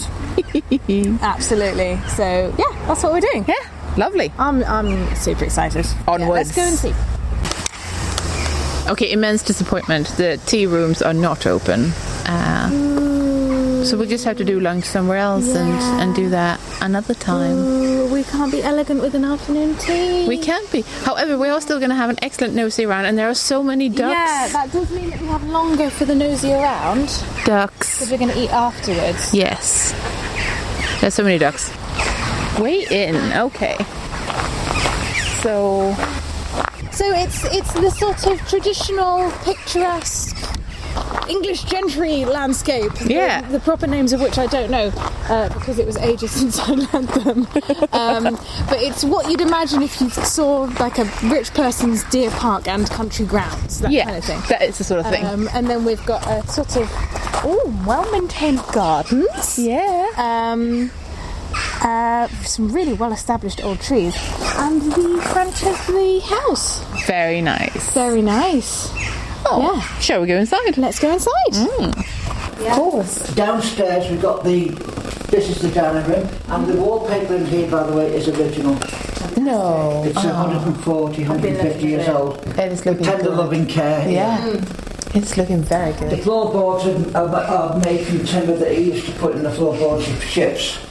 So, that's amazing. That is so cool. Quite sort of, it's nice to walk on. You've got the parlour here. Now this is where they would bring friends in to the house and to sit down, listen and play music and card games and that sort of thing. We're just staying ahead of a tour group. Kitchen out the back on the left. Oh, Thank you.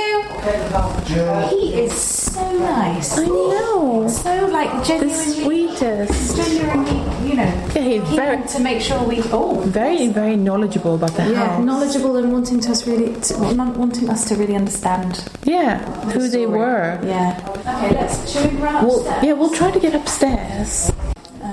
Children's room. Okay, we've got a children's So it room. looks like the that's directly in front of the window. Yeah. The children's room. Well, it looks like there's been some recent refurbishment of the windows. That is a horrifying doll. Oh Jesus! So haunted. Yeah, definitely haunted. I mean, they're not good dolls in general. I mean, no, they're fine. Haunting. They're great dolls. They're great dolls. I love the little cat. Sense of well-being. The cat doll is excellent. Sorry. So what we're describing is a display case of toys in the children's room. This is a mildly distressing thing because it's like one little room that's just a cupboard, and there's just a game on a table, and somehow all of this is very horror filmy. Somehow it's just like, welcome to the tiny tiny room. I don't like it. I don't like the tiny room. Okay, so we're going up some additional stairs and we're on a different landing. So we've got a room, the main bedroom. Oh, it's super cozy. I love it. Oh, I love. Do you enjoy the fake fire? I enjoy the fake fire very much. It's red fairy lights and I'm so happy. This room, they've been very good about the light exclusion. There are blinds down so that it doesn't fade the textiles. Very happy about that. Mm-hmm. But yeah, we've got the standard bed set up, big bed, post bed.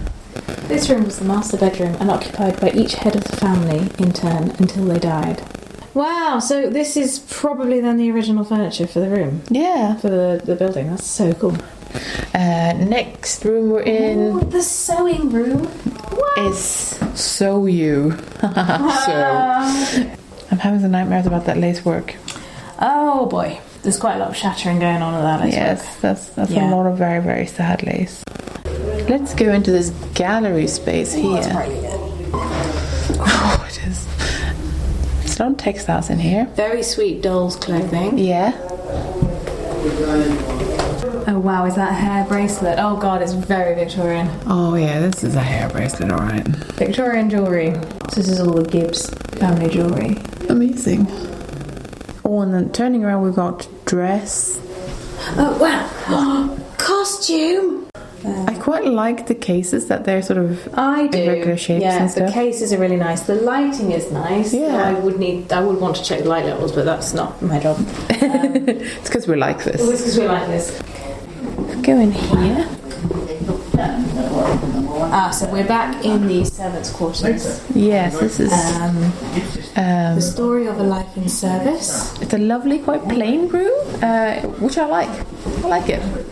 A magnificent big window with a great view of the grounds. A little Standing in the fireplace. servants' bedroom, it is the smallest in the house. We know only fragments of the stories of the servants. Big surprise. Yeah. One of them, Sarah Callister, left her mark when she scratched her name into the glass window pane of this room. Why she chose to scratch the sailing ship is more of a mystery. The same design was found scratched into a beam of the horse walk behind the barn. Where is it? Oh, it's not the original glass, but I imagine it's conserved somewhere. Yeah, that's amazing though. I bet she fancied someone who sailed off. I bet. That's what I thought too. Yeah. Family love story. Yep. That's what we decided. Cool. I'm very aware that people are filtering in, so I'm going to go down the stairs which point to gardens and outbuildings. So this is like a sort of a cart shed or like a... Yeah, it would be, the coach house. Yeah, the coach house. And what is this? It's a big, terrifying box made by an ironmonger. But it's... I could probably fit inside that. Yeah. But only just. It's a large box. I can't see anything very inside. unclear on what it is. Yeah, it's a bit disconcerting. Oh wait, no, it's here.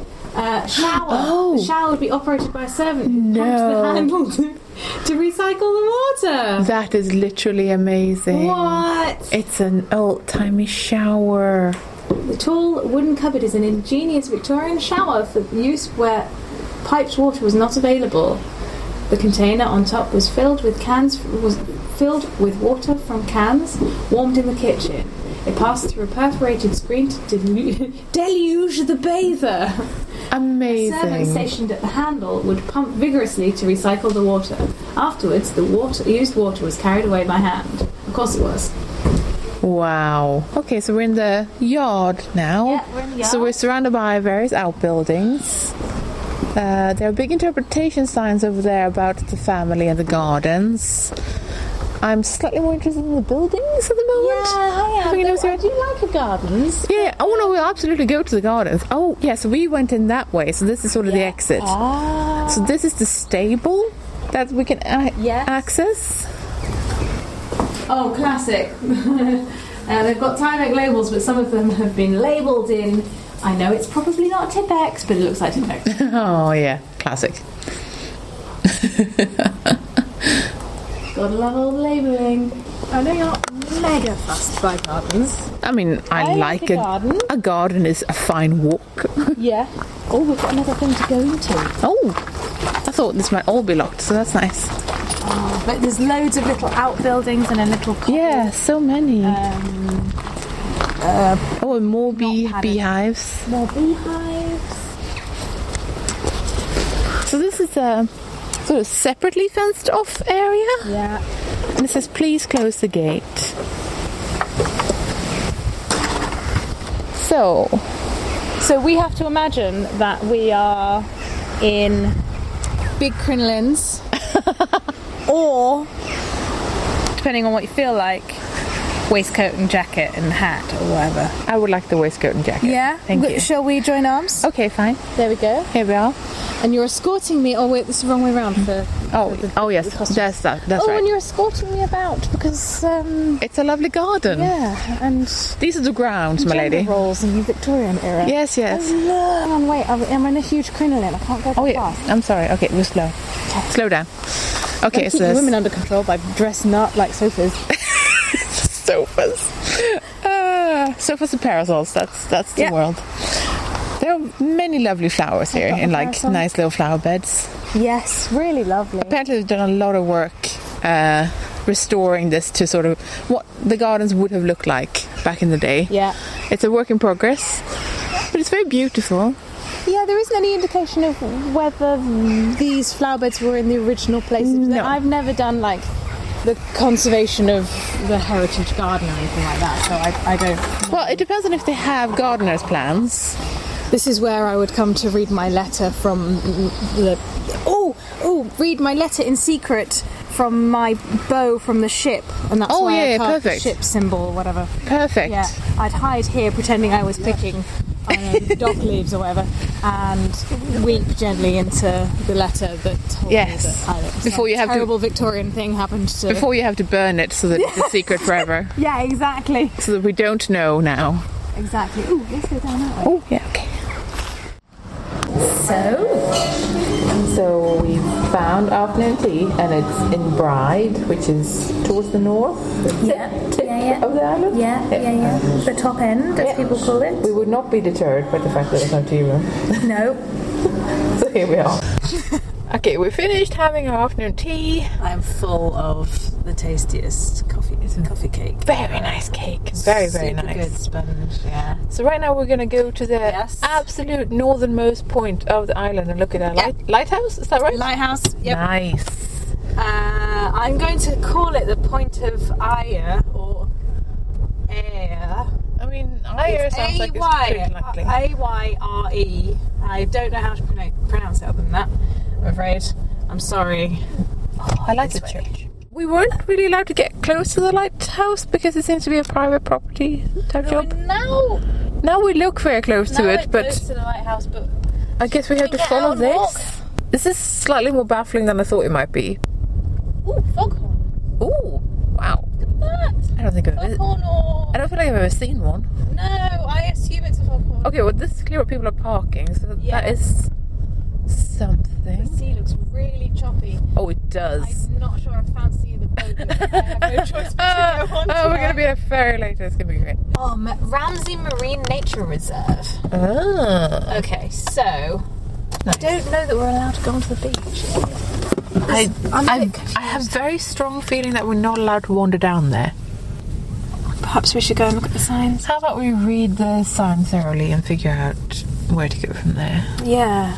Cool. I'm interested in this part of the island because it looks so different from any of the other bits that we've been on, because there's no houses, huge stony beach, not really much in the way of visitors. There's a few cars and some people wandering about, but it's basically super flat. Yeah. With a couple of buildings here and there as far as the eye can see, but it's mostly sand dunes. It is very different. And little flat rocks.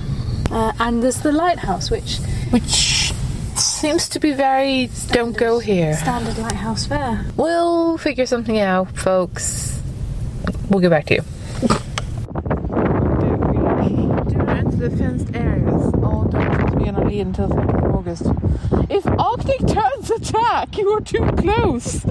You must move away immediately, as you're disturbing the birds, and this is an offence. Oh, Jesus Christ! You must be attacked by birds. Oh, I wasn't waiting for birds though. No, I know. car.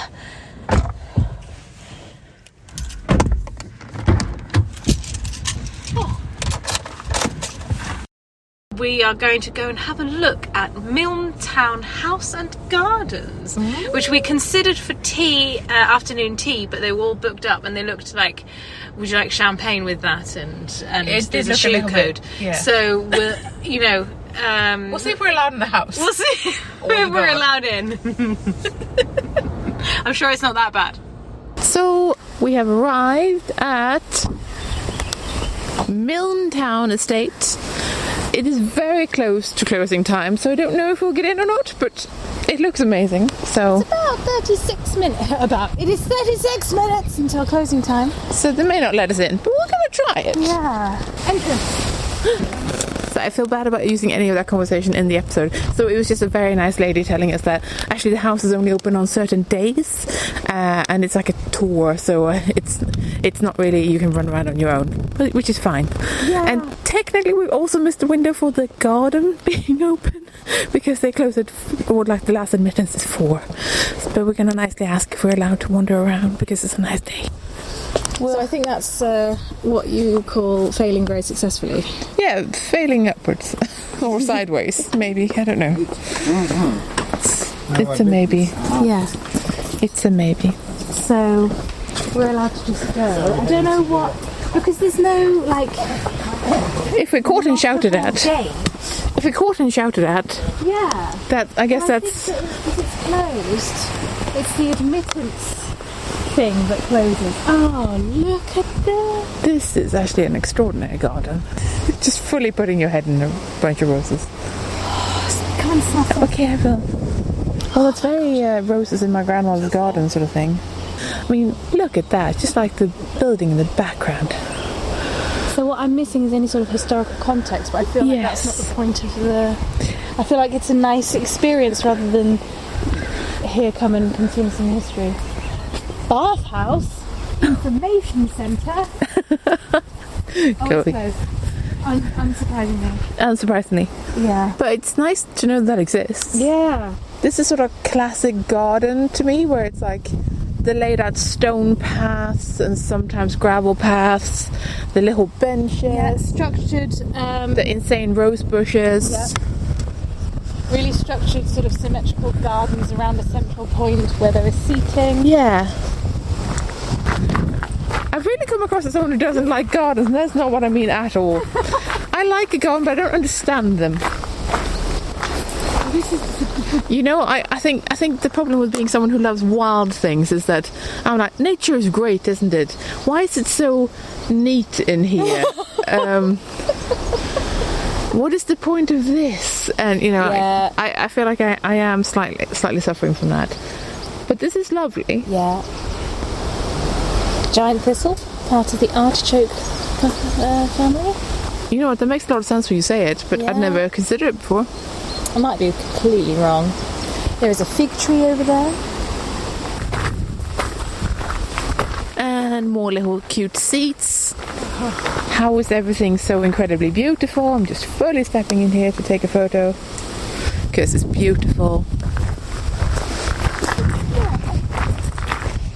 We're just doing a full renegade tour of the garden. It is a little bit renegade, isn't it? Oh my god, it's the dog and there's 2 dogs. Isn't it 2 foxes? I think it's 2 foxes, yeah. Okay. Oh, we've got some industrial infrastructure over here. Oh yeah. Ah, here looks like the access to the upper garden. On the stairs up there. Okay, so this garden is far bigger than I thought it would be. And there's this. I'm overwhelmed. We don't have time for this. We've got 20 minutes. Oh, this is amazing. Boating lake. Oh, the ducks are coming to see us. Alert, alert, the ducks are coming to see us. Or head us off, I can't tell.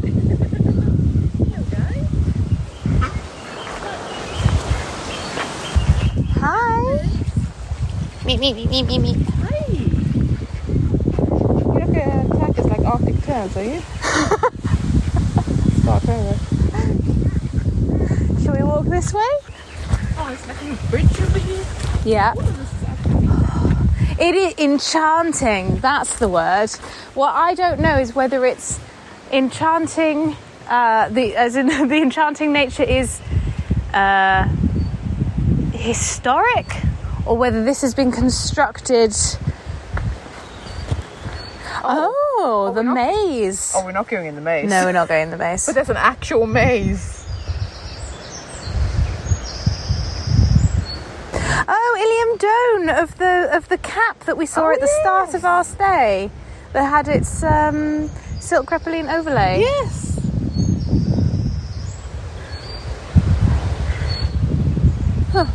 Okay, the maze will tell you the story of one of Milntown's most famous men, William Christian, who we read about earlier. So I assume you do the maze and run around? Okay, so there's a little bit more historic information here. This is insane. Okay, so we should probably keep away from this area then, because that's a maze. That seems very involved. So I think let's go back this way. If we head back this way, then we should be able to meet up with the offshoot that we saw earlier.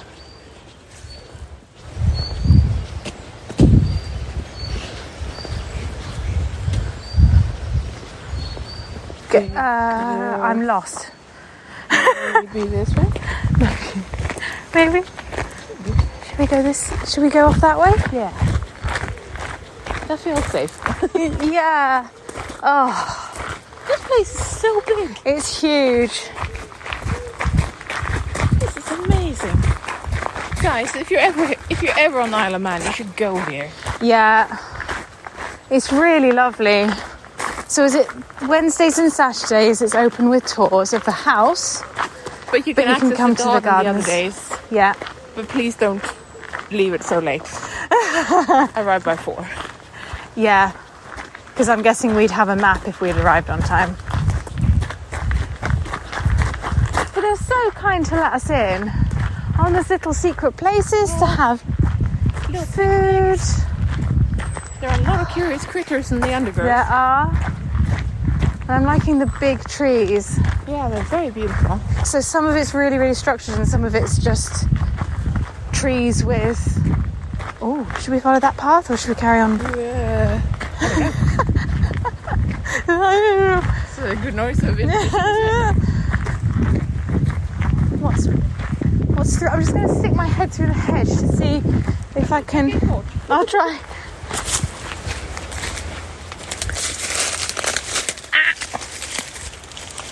Okay, so that's open field with trees, so like open parkland on the other side of this laurel hedge.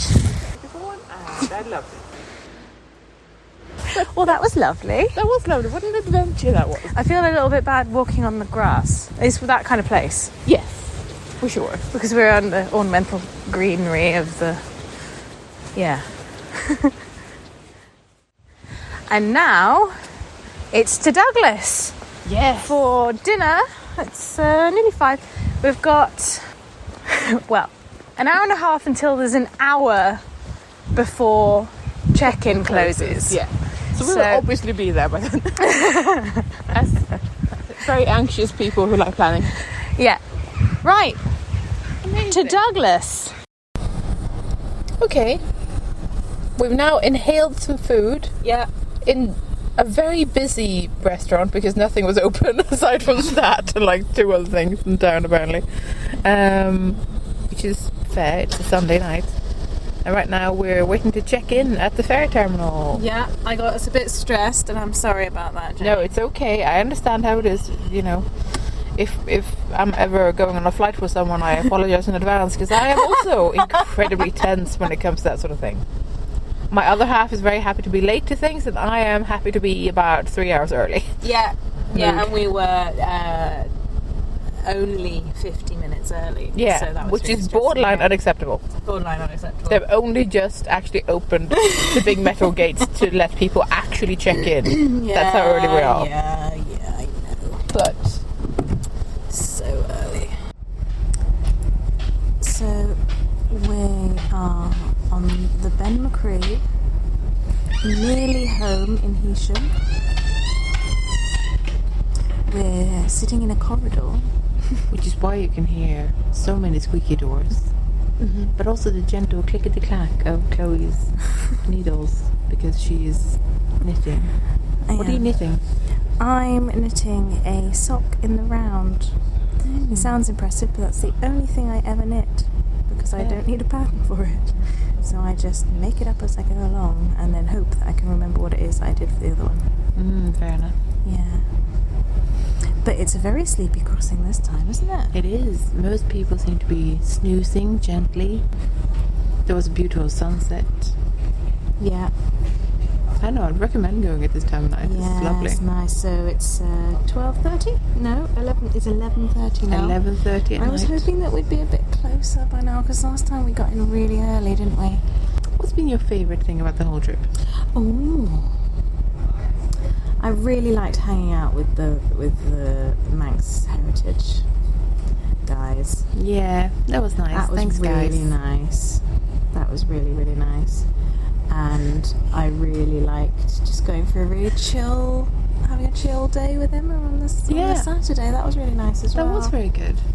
Yeah, It was nice having a local tour guide, sort of, like someone who could sort of give us some context for some of the things and talk about what it's like living on the island in general. That was really nice.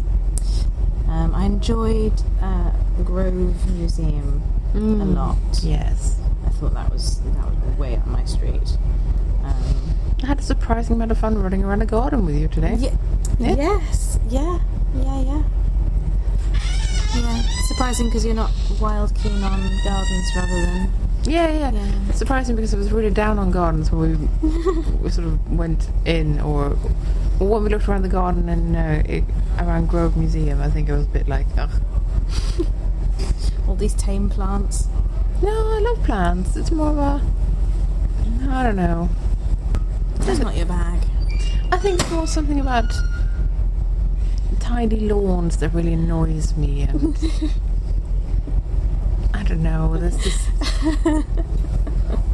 maybe there's something there about an underlying dislike of the orderly life of a suburban world where everyone mows their lawn on a particular day of the week and just uses a lot of pesticides to keep weeds down. God, And just ruining all of the biodiversity of everyone. I might have some hang-ups. A little, but that's okay. Oh, I loved Cregneash. Oh yes, of course, that was really, really great. Was excellent. What was your least favourite thing? Least favourite? Yeah.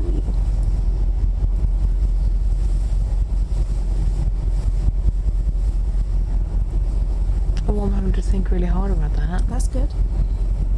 Sort of discovering the things weren't open when we hoped they would be, but that is always disappointing. Yeah. But it's always really hard because you have to trust what people say on websites, or if they don't update their Google businesses or whatever, then it's really hard. Yeah. Yeah, I found the 3:00 closing time of all of the heritage sites quite difficult to manage. Yeah, and also because when you're trying to travel from one place in the island to another, it's like, oh no, I've got to get here by 2, otherwise there's no point. Yeah. So I suppose that may have been a source of frustration. Not very much, but a little bit. Yeah, that's probably it. My least favourite thing, I think, was the lighting levels on some of the textile items in Grove Museum. Oh, I thought you might say that. Yeah, so it was my favourite and my least favourite at the same time. Wow. Yeah. Strong emotions. Yeah. That's fair enough. I did like it very much. But also... Yeah, fair enough. High levels. But yeah, what else? It was a fabulous time. It was a fabulous time. And there's so much story to tell as well. Yeah, I'd really recommend going. Yeah. It's sort of something for everyone, you know? Yeah. Yeah, it's really cool. The fact that we saw, Fancy Pants Garden and Heritage House and went down mine all on the same day. Yeah. And ran around. Certainly covered a lot of ground.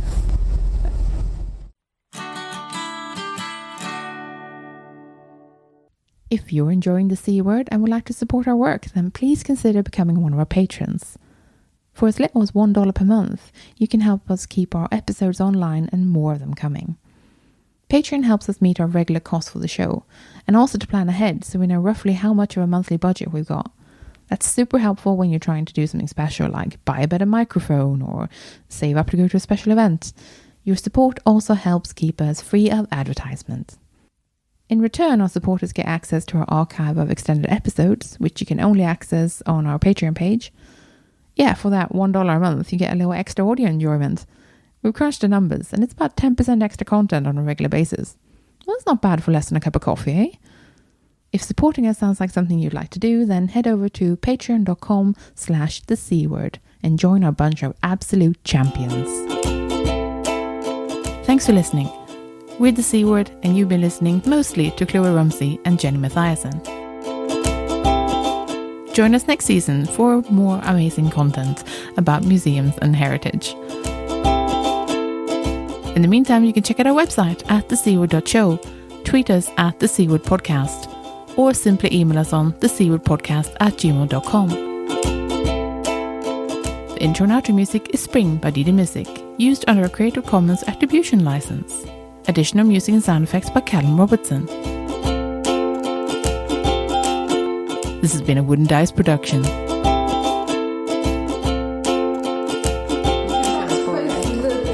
value and the problem with having... Oh, wow, look at that carpet. I know the Prepare to step into 1975. We're here.